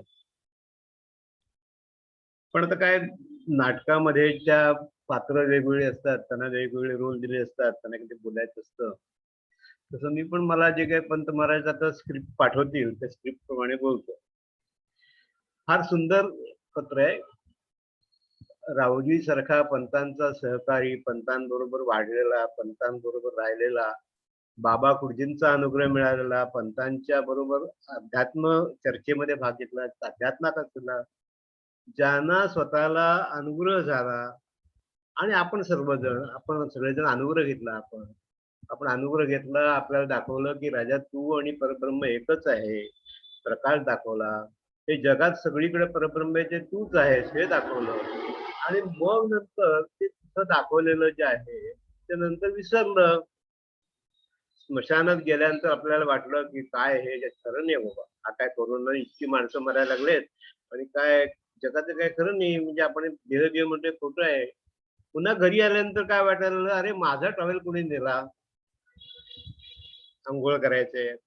म्हणजे आपण हे क्षणिक वैराग्य जे आहे, आपण अनुग्रह घेतला आणि तरी सुद्धा आपण खरोखर तन मन धन अर्पण केलंच नाही. लहान बाळ आईच्या मांडीवर असतं, त्याला कसलीही काळजी नसते, पण त्याला पूर्ण खात्री असते माझी आई माझा सगळा सांभाळ करणार आहे, त्याला भीती पण नसते. आणि आपण मात्र सद्गुरू आईच्या मांडीवर बसलेले असताना त्यांनी फार सुंदर पंतांचं वाक्य, म्हणजे हे सुवर्णाक्षरांनी लिहून प्रत्येकाने हृदयात ठेवलं पाहिजे की आपले हिताहित काय आहे हे आपल्यापेक्षा जास्ती त्याला कळतं, तो समर्थ आहे. एखादी गोष्ट आपल्याला आज वाईट वाटते, एखादी गोष्टीचं आपलं दुःख होतं, पण पुढे गेल्यानंतर ते आजचं दुःख जे आहे ते आपल्या हिताचं होतं, आपल्याला नंतर कळतं. आणि असं असताना ती आई आपली सर्वथैव रक्षण करत असताना आपण चिंता, काळजी, व्यथा व्यक्त करायला लागलो, तर त्या आईला दुःख होणार की नाही? तर ते दुःख समर्थाने पंथाने व्यक्त केलेलं आहे. आणि पुन्हा पुन्हा पंत आपल्याला सगळ्या पत्रांना, सगळ्या पदांमध्ये सांगतात, चिंता करू नको काही, सद्गुरुसी शरण जाई, रक्षित असे गुरु आई, साक्षी हा दत्त. मी स्वतः याची साक्षी आहे, मी सुद्धा अनुभवलेलं आहे, तुम्ही अनुभवा. आणि असा अनुभव घेऊन सुद्धा आपल्या मनामध्ये या चिंता येतात, कारण आपली बुद्धी काय म्हणलं तिनं रतन तसे पंतांनी म्हणलं तशी वंचक बुद्धी आहे, फसवी बुद्धी आहे. आपण खरोखर शरण गेलेलो नाहीये. आपण खरोखर शरण जाऊया, शंका सगळ्या काढून टाकूया आणि सद्गुरूला अशा प्रकारचं पत्र लिहायची पाळी पुन्हा आणायला नको, असं आपलं वागणं होऊ दे, अशी आपण पंतचरणी प्रार्थना करूया. श्री गुरुदेव दत्त. धन्यवाद अप्पा.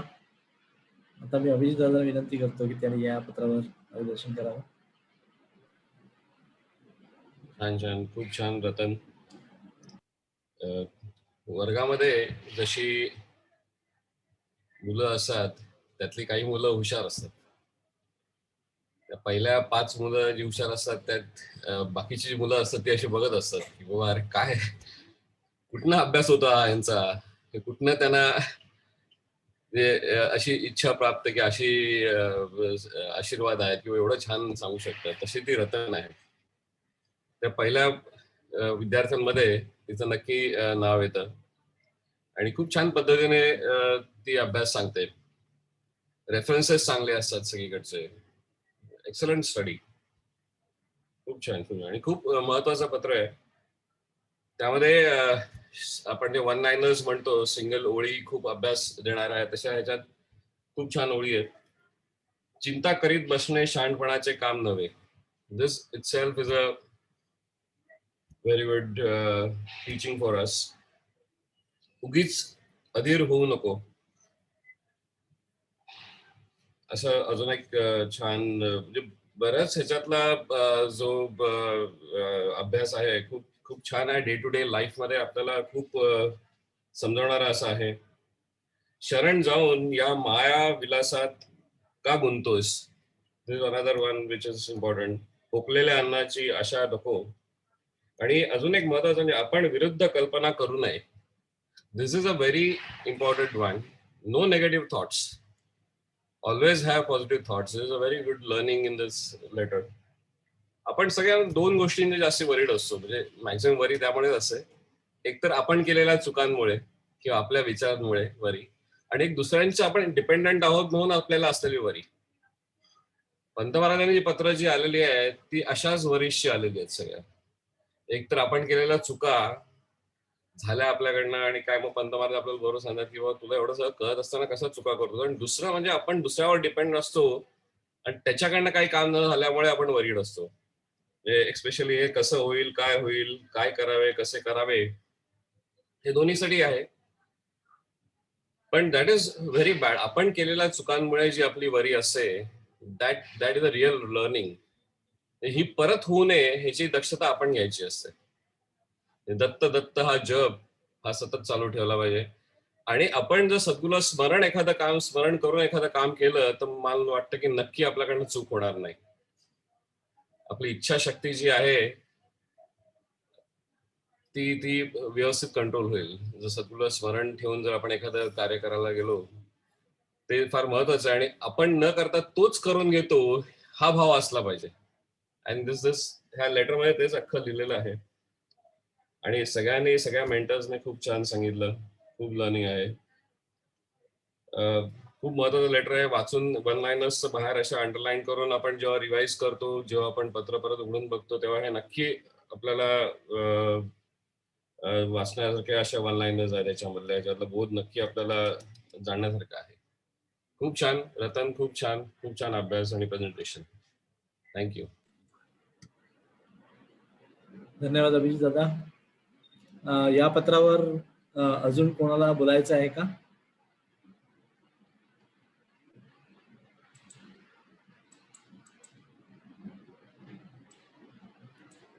बाबा आपण बोलणार आहात का दत्ता सुहास दादा?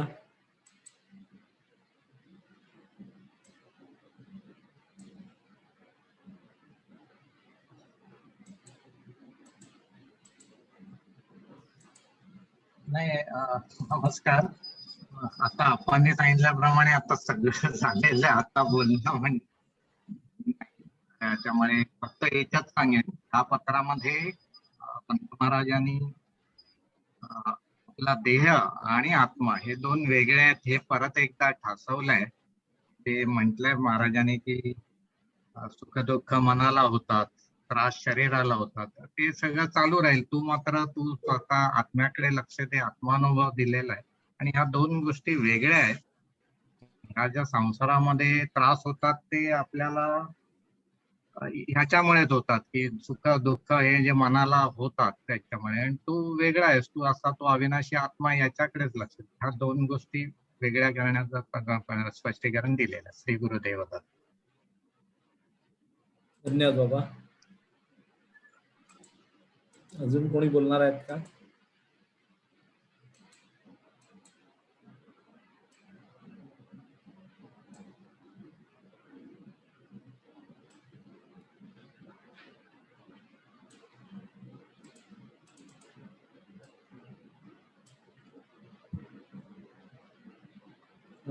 आता मग मी लता आत्यांना विनंती करतो की आज एकच पत्र आहे, तर त्यांनी या पत्रावर मार्गदर्शन करावं.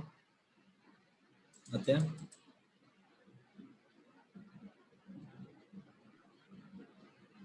बोलू? ऐकू येत आहे? हो, येते. रतन बांदिगरे, पत्र 42, रावजींना लिहिलेलं. अत्यंत आदर्श सादरीकरण, अनेक संदर्भ दिले आणि अनेक पदांचे संदर्भही दिले आणि ते सुरेल गायलेही. आणि खूपच चांगलं सादरीकरण केलं. प्रश्न सांगितले आणि त्याची उत्तरही पण तिने तयार करून सांगितली. त्यामुळे खूप आदर्श असं सादरीकरण केलं आणि समजण्या इतकं सोप्या भाषेत सांगितलं. या पत्रामध्ये आणि बऱ्याच पत्रामध्ये आधी आपांनी सांगितलं, सगळ्यांनी सांगितलं सह, आधी अडचणी ज्या शिष्यांनी सांगितलेल्या आहेत त्या अडचणींचं निराकरण आणि त्यानंतर शिष्यहित कसं आहे, त्याचं योगक्षेम सद्गुरू कसा वाहतो याच्याविषयी खात्री विश्वासपूर्वक सांगणं हे पंतांनी केलेलं आहे.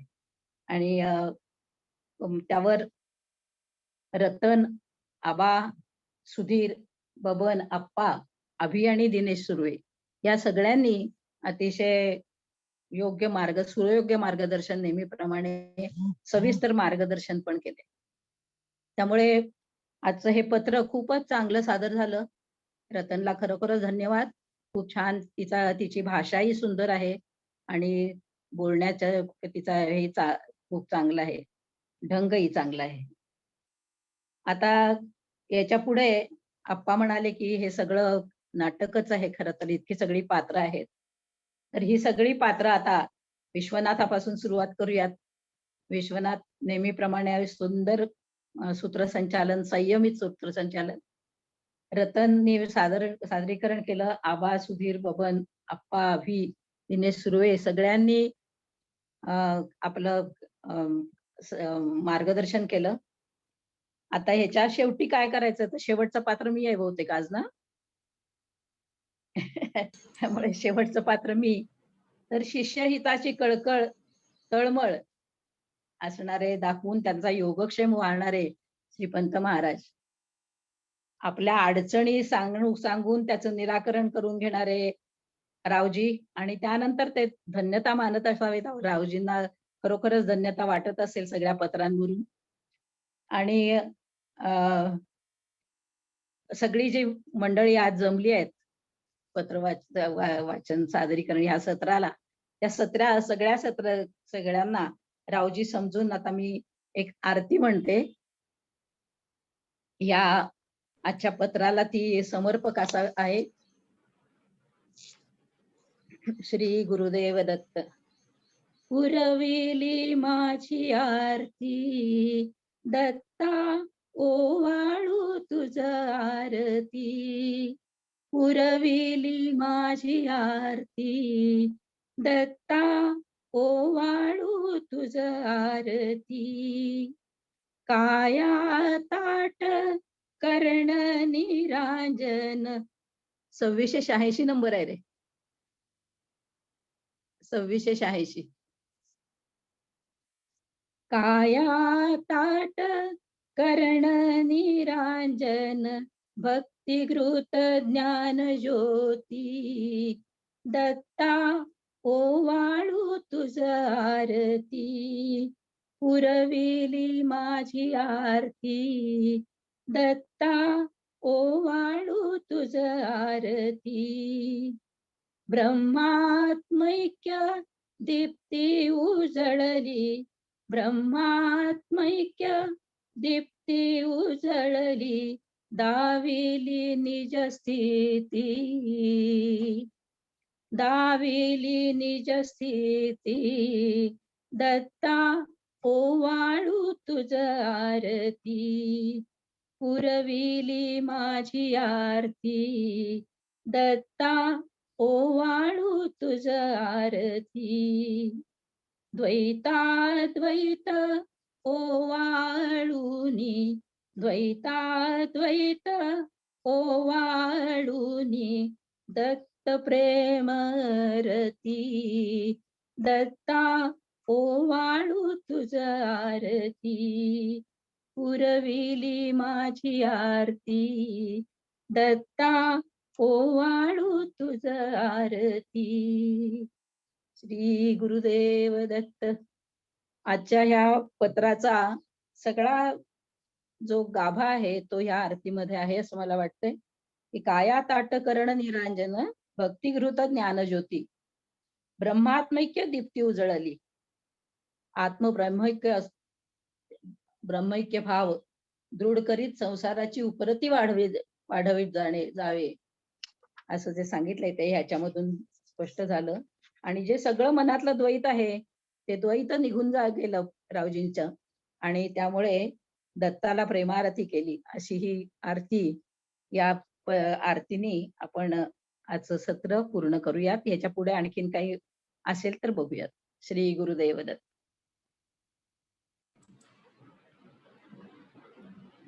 चालेल अभिदादा, अजून काही आपण? गुरुबंधू व शिष्य यांच्या संगतीत जात होत असे. याच वेळी त्यांनी लेखनाला सुरुवात केली. असा संदर्भ दिवेकर रचित चरित्र प्रकरण 16 मध्ये आहे.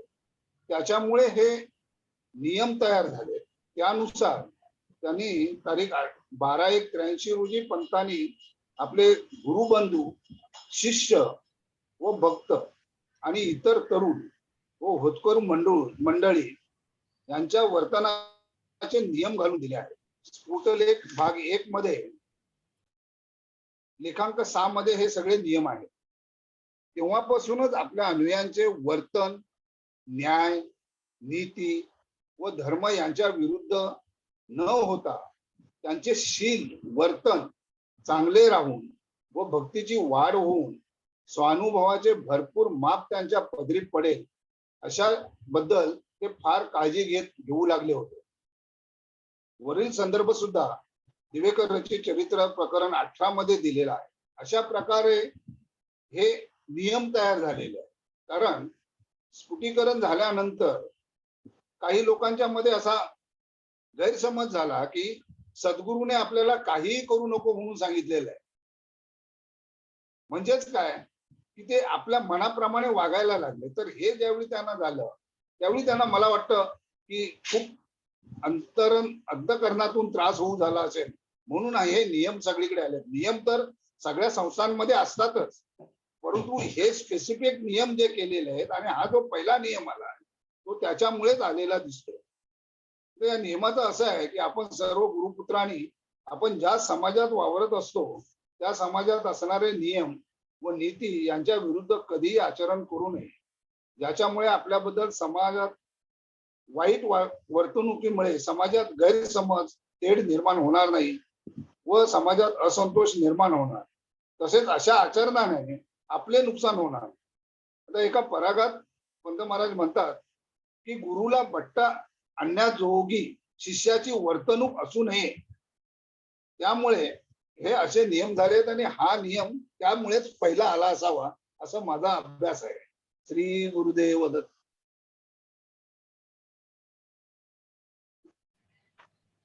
खूप छान विजय, छान सांगितलं. आणि हा आपला संध्याकाळचा उपक्रम खूप चांगला सुरू आहे. बरेचसे मेंटर्स आपला आणि प्रचारक आपले जे प्रोग्राम कंडक्ट करतात ते इथं आज पण हजर आहेत.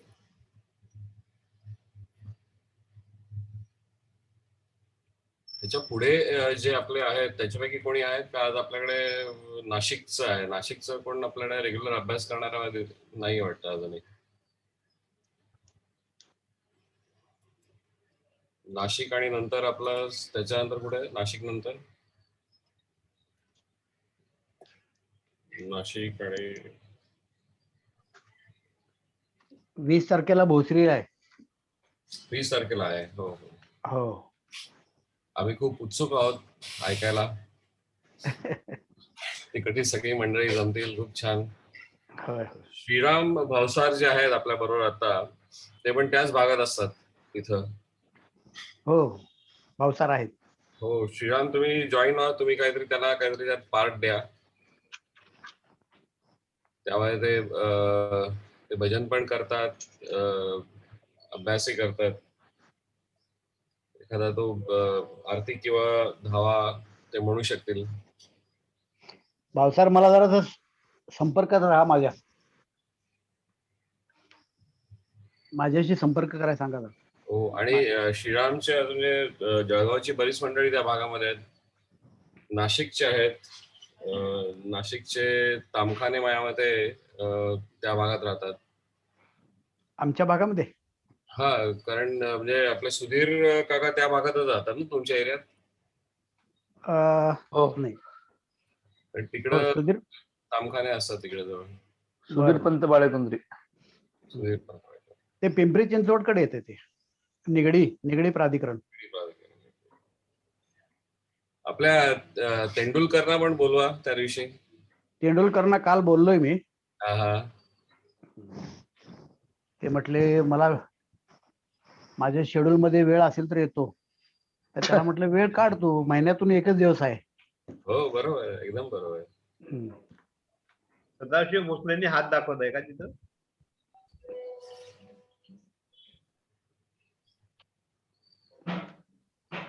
सदाशिव भोसले, हा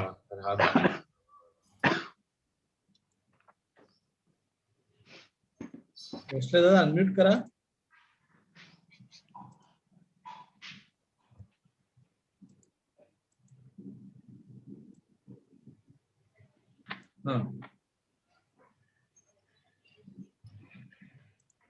हॅलो,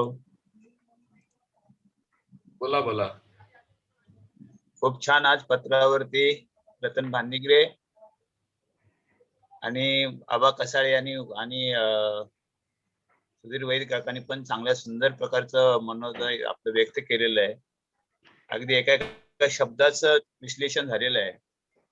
त्याच्यामुळे खरोखर आणखी चांगल्या ऍड होणाऱ्या सगळ्या भक्तांनाच आपल्या पत्रातला सगळा भावार्थ कळायला लागला.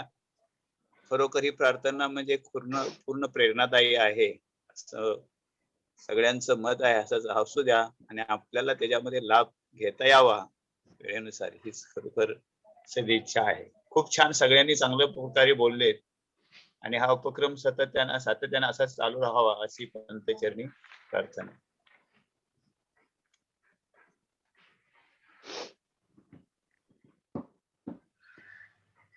अभिजित दादा, आपले माझा गाव माझं बोधपीठचे प्रचारक आहेत. एक थोड्या 2-3 सूचना होत्या ज्या आपल्या टेक्निकल चॅलेंजेस येऊ नये म्हणून होत्या.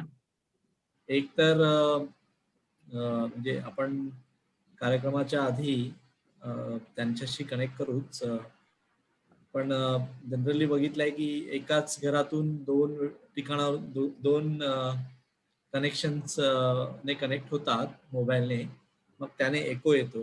तर प्रचारकांना विनंती की त्यांनी जे कोण सादरीकरण करणार असतील त्यांनी घरातून एकच कनेक्शनने झूमला जॉईन व्हावं, म्हणजे एको येणार नाही. दुसरं म्हणजे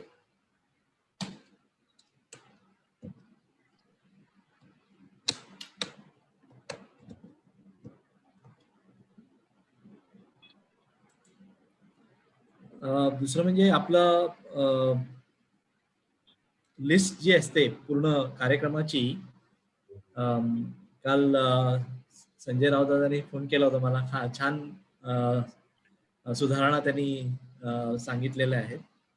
आपली लिस्ट घ्यायची पूर्ण कार्यक्रमाची, जे जे इन्व्हॉल्व्ह होणार आहेत त्यांची, आणि कार्यक्रमाच्या सुरुवातीला जसं आपलं बाळेकुंद्रीला आरती होते तेव्हा एक फ्लो मध्ये कंटिन्युअस आरती असते. तर कार्यक्रमाची जे सहभागी होणार आहेत त्यांची एक लिस्ट घेऊन सुरुवातीलाच जे जे सादर करणार आहेत त्यांची नावं सांगून नंतर एकामागोमाग एक कंटिन्युटी ठेवून ती चालू ठेवायची. म्हणजे समजा सुरुवातीची आरती मी करतोय, त्याच्यानंतर अभिजित दादा असतील, तर माझी आरती संपत आल्यानंतर पुढचा अभिजित दादा लगेच अनम्यूट करून पुढची आरती सुरू करतील. म्हणजे ती कंटिन्युटी राहील, जशी आपली बाळेकुंद्रीमध्ये होते तशी. सादरीकरणार असतील त्यांची सुरुवातीला एक पूर्ण कार्यक्रमाची रूपरेषा देऊन सांगायचे की ही आरती विश्वनाथ पाडाय म्हणणार आहेत, ही अभिजित दादा म्हणणार आहेत, असं एकदा सुरुवातीला कल्पना दिल्यानंतर पुन्हा त्यांना त्यांचं नाव कॉल आउट करायची गरज लागणार नाही. आणि प्रत्येक सहभागी होणाऱ्याला तयार राहायला सांगायचं, आणि जेव्हा त्यांचा टर्न येईल तेव्हा त्यांनी अनम्यूट करून आरती संपल्यावर पुन्हा अनम्यूट करायचं, म्हणजे बाकीच्यांना डिस्टर्ब होणार नाही. असं थोडंसं हळूहळू इम्प्रुव्हमेंट्स करायला बघायला पाहिजेत. तरच आरती समजा कोणाचं नेटवर्क कनेक्शन काल बघितलं आपण की नेटवर्क कनेक्शन कोणाचं अनफॉर्च्युनेटली प्रॉब्लेम होऊ शकतो. एक बॅकअप पण तसा रेडी करून ठेवायचा की समजा यांना नाही जमलं तर लगेच आपण दुसरी आरती कोणीतरी दुसरं म्हणू शकेल. या 2-3 टेक्निकल गोष्टी जर केल्या तर आपला जो 1 तासाचा वेळ आहे त्याचा जास्तीत जास्त आपला आनंद घेण्यामध्ये जाईल. अशा थोड्या सूचना आहेत. बाकी कार्यक्रमाच्या आधी कनेक्ट करून लिस्ट वगैरे काल स्वरूपने छान पूर्ण लिस्ट वगैरे तयार करून पाठवली होती. सगळ्यांनी तसंच तयारी करून 15 मिनिटं आधी जे काही भाग घेणार असतील 15-20 मिनिटं आधी जाऊन जॉईन करून आपलं कनेक्शन टेस्ट करून वगैरे रेडी राहिलं की मग आपल्याला 8 वाजता व्यवस्थित सुरू करता येईल. म्हणजे कंटिन्युटी राहील, डिस्टर्बन्स येणार नाही. थोडंफार टेक्निकल गोष्टी आपल्याला सांभाळाव्या लागतील. आपण नक्की प्रयत्न करू, ह्या सगळ्या लोकांना, प्रचारकांना सांगू. आणि एक नोट पण बनवतोय आता मी. आपण नोट करून एक सर्क्युलेट पण करू ज्या येतात त्या. पण आता आपल्याला वेळ होता म्हटलं.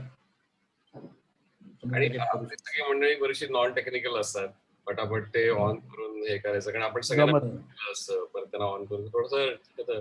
आणि आपण आहोत वेगवेगळ्या घरात, वेगवेगळ्या लोकेशन्स, वेगवेगळ्या लांब आहोत.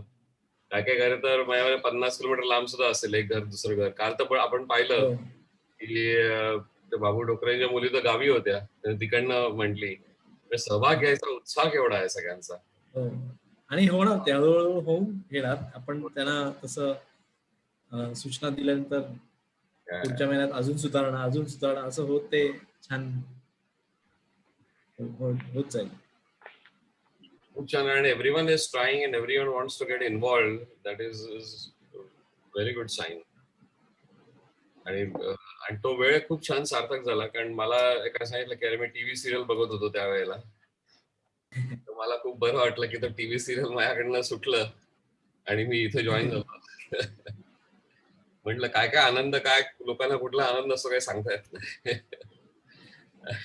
मी टीव्ही सिरियल्स, मॅचेस वगैरे बघणं पत्रवाचनापासून संपलं. मी कधीच बघत नाही. त्याऐवजी मी काहीतरी पुस्तक वाचून किंवा माझं प्लॅनिंग चालू असतं त्याच्यात सुरू असतं वेळ घालवते. पाणी गरम देऊ काय? रिकाम्या गोष्टी ज्या असतात म्हणजे काही उपयोग नसतो, अशा चर्चा कमी झाल्या. आणि बरंच आपण पॉझिटिव्ह थॉट्स करायला लागलो. म्हणजे आज जो आपला आहे की आपल्या त्याचा आजच्या याच्यावर एक वन लाईनर आहे, आपण विरोधी विरुद्ध कल्पना करू नये. आणि दॅट इज व्हेरी इम्पॉर्टंट की नेगेटिव्ह थॉट्स आपल्या मागे, आणि टीव्ही वगैरे जे सिरियल्स असतात ते नेगेटिव्ह थॉट खूप पसरत असतात. They want you to get hooked. पुढच्या एपिसोडला तुम्ही हजर राहायला पाहिजे कसं बघतात. आपण इकडे पॉझिटिव्ह टॉप थॉट्स डेव्हलप करतो आणि लोक आनंद खूप चांगला आहे. Very good, very good, excellent. सुरुवातीला जुन्या अभि- क्वालिटी अभिजित. सिरियल्स वगैरेची पण हा बघून ना बोला बोला. बोला बोला. अभिजित, पंतप्रधान एका ठिकाणी म्हटलेलं आहे, रिकाम्या टवाळक्या करत बसणे. तो जो मधला वेळ रिकाम्या टवाळक्या जातो तो इकडे सत्कारने लागला, हे सर्वांच्या लक्षात येईल. नॉट ओनली सिरियल्स, पण बाकी सगळ्या अव्यवहार ज्यातून काही प्रोडक्टिव्हिटी नाही, निगेटिव्हिटी, तुम्ही जसं म्हणाल निगेटिव्हिटी वाढणाऱ्या गोष्टी आहेत, किंवा नको तो विषय चर्चेवर चाललेला आहे, कोणाला तरी एकाला टार्गेट करून त्याच्यावर विषय घेऊन वार्तालाप सुरू असतो, तो आपोआप हळूहळू बंद झाला. म्हणजे बंदच होईल. तो ज्याचं लक्ष इकडे वेधलेलं आहे तो त्या भानगडीतच पडणार नाही. लोक इथे काय फायदा नाही आहे, इथे आपल्या ज्ञानात काहीतरी भर पडेल, आपल्याला काहीतरी समजून घेता येईल आणि ते आपल्या आचरणात आणता येईल कसं, याच्याकडे लक्ष केंद्रित होत आहे. हे नक्की, हे या कार्यक्रमाचं फलित आहे. म्हणजे सांगितलं आपण ऐकतच राहणारच आहोत. कायमस्वरूपी ऐकायला बोध घ्यायला हरकत नाहीये. कारण गावागावातून काल जसं डोकऱ्यांच्या मुलीने म्हटलं, आपण दोघींनीही, शिवाची मुलगी आणि डोकऱ्यांची मुलगी, दोघी गावावरून त्यांनी म्हटलं, अत्यंत सुरेख. ते मनपूर्वक त्याला पंत महाराजांनी ती सुबुद्धी दिली आहे, इच्छा, जे प्रेम, जी आवड निर्माण झालेली आहे, भक्तीची आवड निर्माण झाली. पंत महाराज असं म्हणतात, भक्ती ज्ञानाची माऊली. तर त्याच्याकडे त्यांचा जो ओघ आहे तो लहान मुलांच्यावर संस्कारदायी असा हा उपक्रम आहे. यात काही वाद नाही असं मला वाटतं. छान छान. दत्त. सीमा कुलकर्णी आहेत आज. हो दादा, नमस्कार. कार्यक्रम कसा वाटतो आपला, माझं गाव माझं बोधपीठ? दादा, कार्यक्रम खूपच छान आहे, उपक्रम अगदी सुंदर आहे हा. आणि याच्यामुळं वाचनाची गोडी तर लागलेलीच आहे.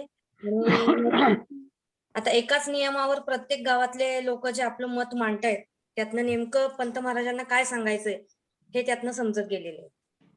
म्हणजे आता आपले 4-5 दिवसात जे सुरू झालेलं आहे त्यातून नक्की समजत गेलेलं आहे. खूप छान. आणखीन म्हणजे आता इकडे जरा परिस्थिती थोडीशी नाजूक झालेली आहे आमच्या भागामध्ये, त्यामुळे थोडंसं वाईट वाटतंय मला की आपल्या बुधवारच्या कार्यक्रमाला थोडे गुरुबंधू किंवा गुरु भगिनी उपस्थित राहतो म्हटले होते, पण त्यांना तो कार्यक्रम अटेंड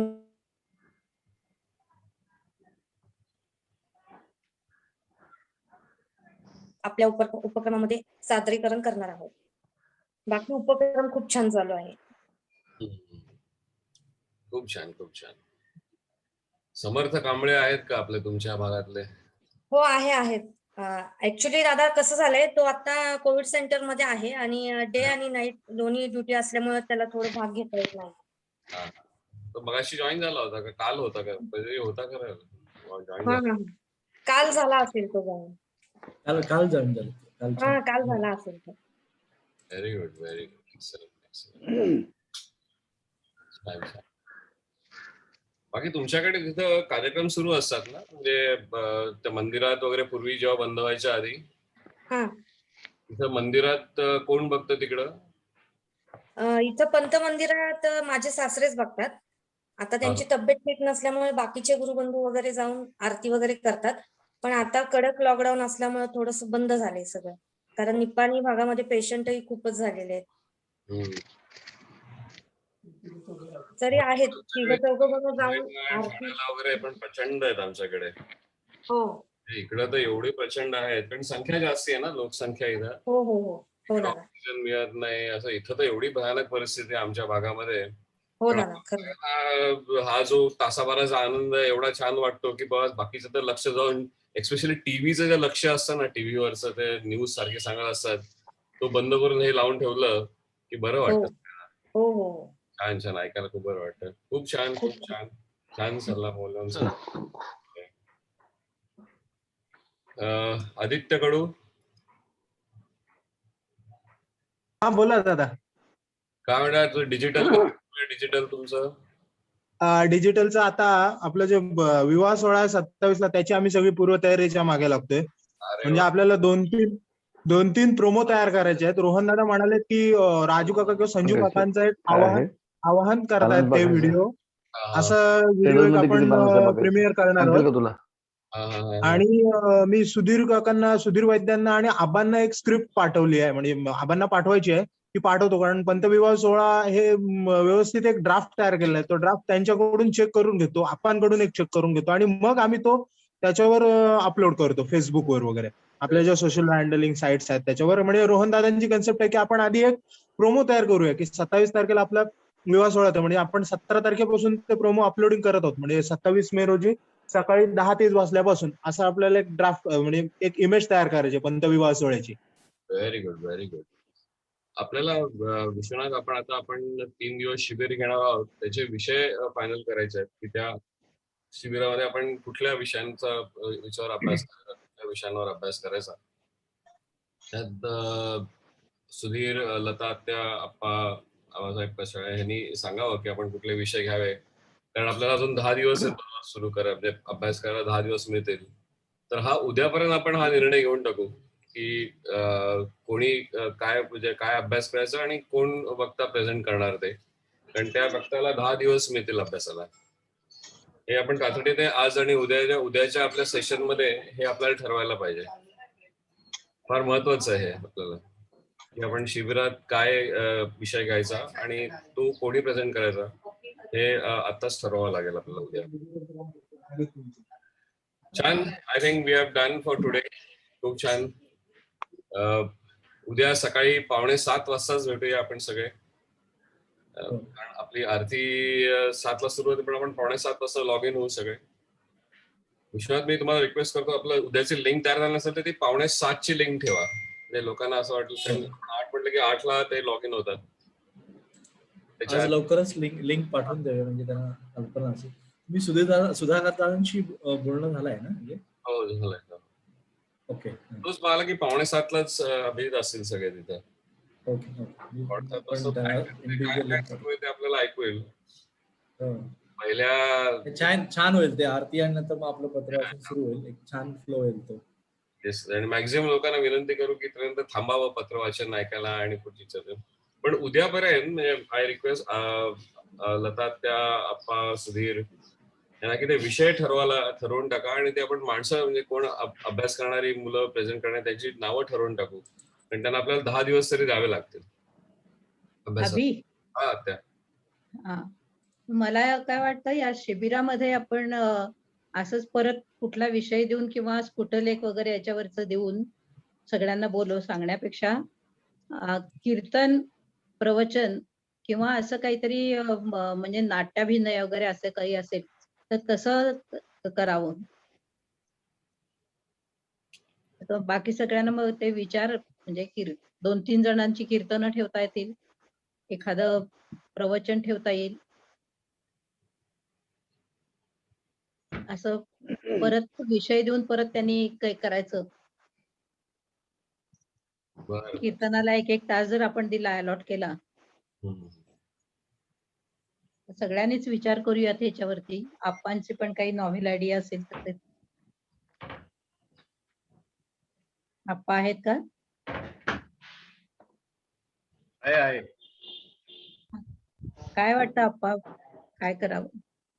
ते सुधीरने मला लिहिलं होतं, काही स्फुटलेख काढून दिले होते. हो. पण मी म्हणलं की आपण मूक नाग बेकूवरती करूया. अच्छा. बालबोधामृत सारवरती. हो. केलं की काय होईल, 3-4 सहभागी होतील. समजा बालबोधामृत सार घेतलं तर आता 40 मध्ये एक निदान 10 लोक तरी त्यात भाग घेतील. आणि तो विषय बालबोधामृत सारचा आपल्याला परिचय होईल. हो. कोल्हापूरला घेतलं होतं तेव्हा फक्त पहिल्याच त्याच्यावर घेतलं होतं, मूक नाग बेकू. हो, मूक नाग बेकू. पुढची हे घेतलेली नव्हती, चरण घेतले नव्हते. पुढचे चरण घेतली होती का? हो, सती सुतरल्ली अतिमोह घेतो. मी हृदय मनी रे बेकू. हो, बर. त्याच्यावर आधारित सुहास कीर्तन करतो का विचारू? हा, असेल सुहास असेल तर सुहासने विचार. भालचंद्र कीर्तन करतोय का विचार? नवीन हा, आणखीन एक चालेल. कीर्तन कर. हो, नवीन एक कीर्तन. नवीन म्हणजे तो करतोच आहे मला वाटतं अवधूत. भालचंद्र विचार आहे ना. करतातच आणखीन. नाही, सुहास पण करेल, पण हा, आणखीन एक दोघं आणखीन तयार हो व्हावे. हो हो, बरोबर. ज्ञानदेव गुंगावकर, अवधूत वारंगे. हो हो. तो कोण? प्रशांत कोण तो? पाडगावकर. हा, तर तोही चांगला बोलतो. त्या दिवशी त्यांनी हो. हा, तर त्याला म्हटलं त्यांच्या होतं छान. घरामध्ये त्याच्या आजोबांपासून भजनाची परंपरा फार छान. हा हा हा, शांताराम पाडगावकरांचा नातू तो. बरं. निखिल पांडुरंग पाडगावकर तो पण चांगली भजनं म्हणतो. हा हा, आंबी जोगी निरंजनीचे वगैरे छान म्हणतो तो. हो हो. त्या दिवशी त्यांनी रामानंद बुवांचे अनेक छान सांगितले. होय तसं आणि पांडुरंग महाराजांचं पण म्हणतो वाटतं ना तो? होय होय. रामानंदांची पदं फारच सुंदर आहे. हा. आपण ते काय आपल्यामध्ये मेंटल ब्लॉक असल्यामुळे आपण ते त्याच्यामध्ये प्रेमासिकात देत नाही. खरं म्हणजे रामानंदाची द्यायला पाहिजे. हा, रामानंद बालगोविंद स्वामी, हो, आपले हे मोरेश्वर दातारांचे. विष्णू महाराज, गजानन महाराज, मोरेश्वर दातार, हो, तामणकर महाराज. तामणकर.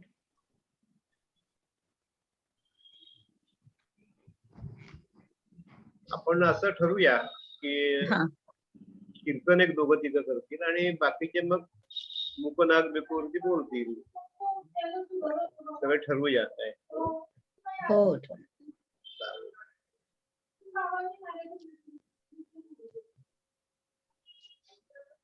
बर, ठीक आहे. चालेल, मग आपला आजचा पत्रवाचनाचा कार्यक्रम समारोप करूया आणि उद्या सकाळी 6:45 भेटूया. श्री गुरुदेव दत्त.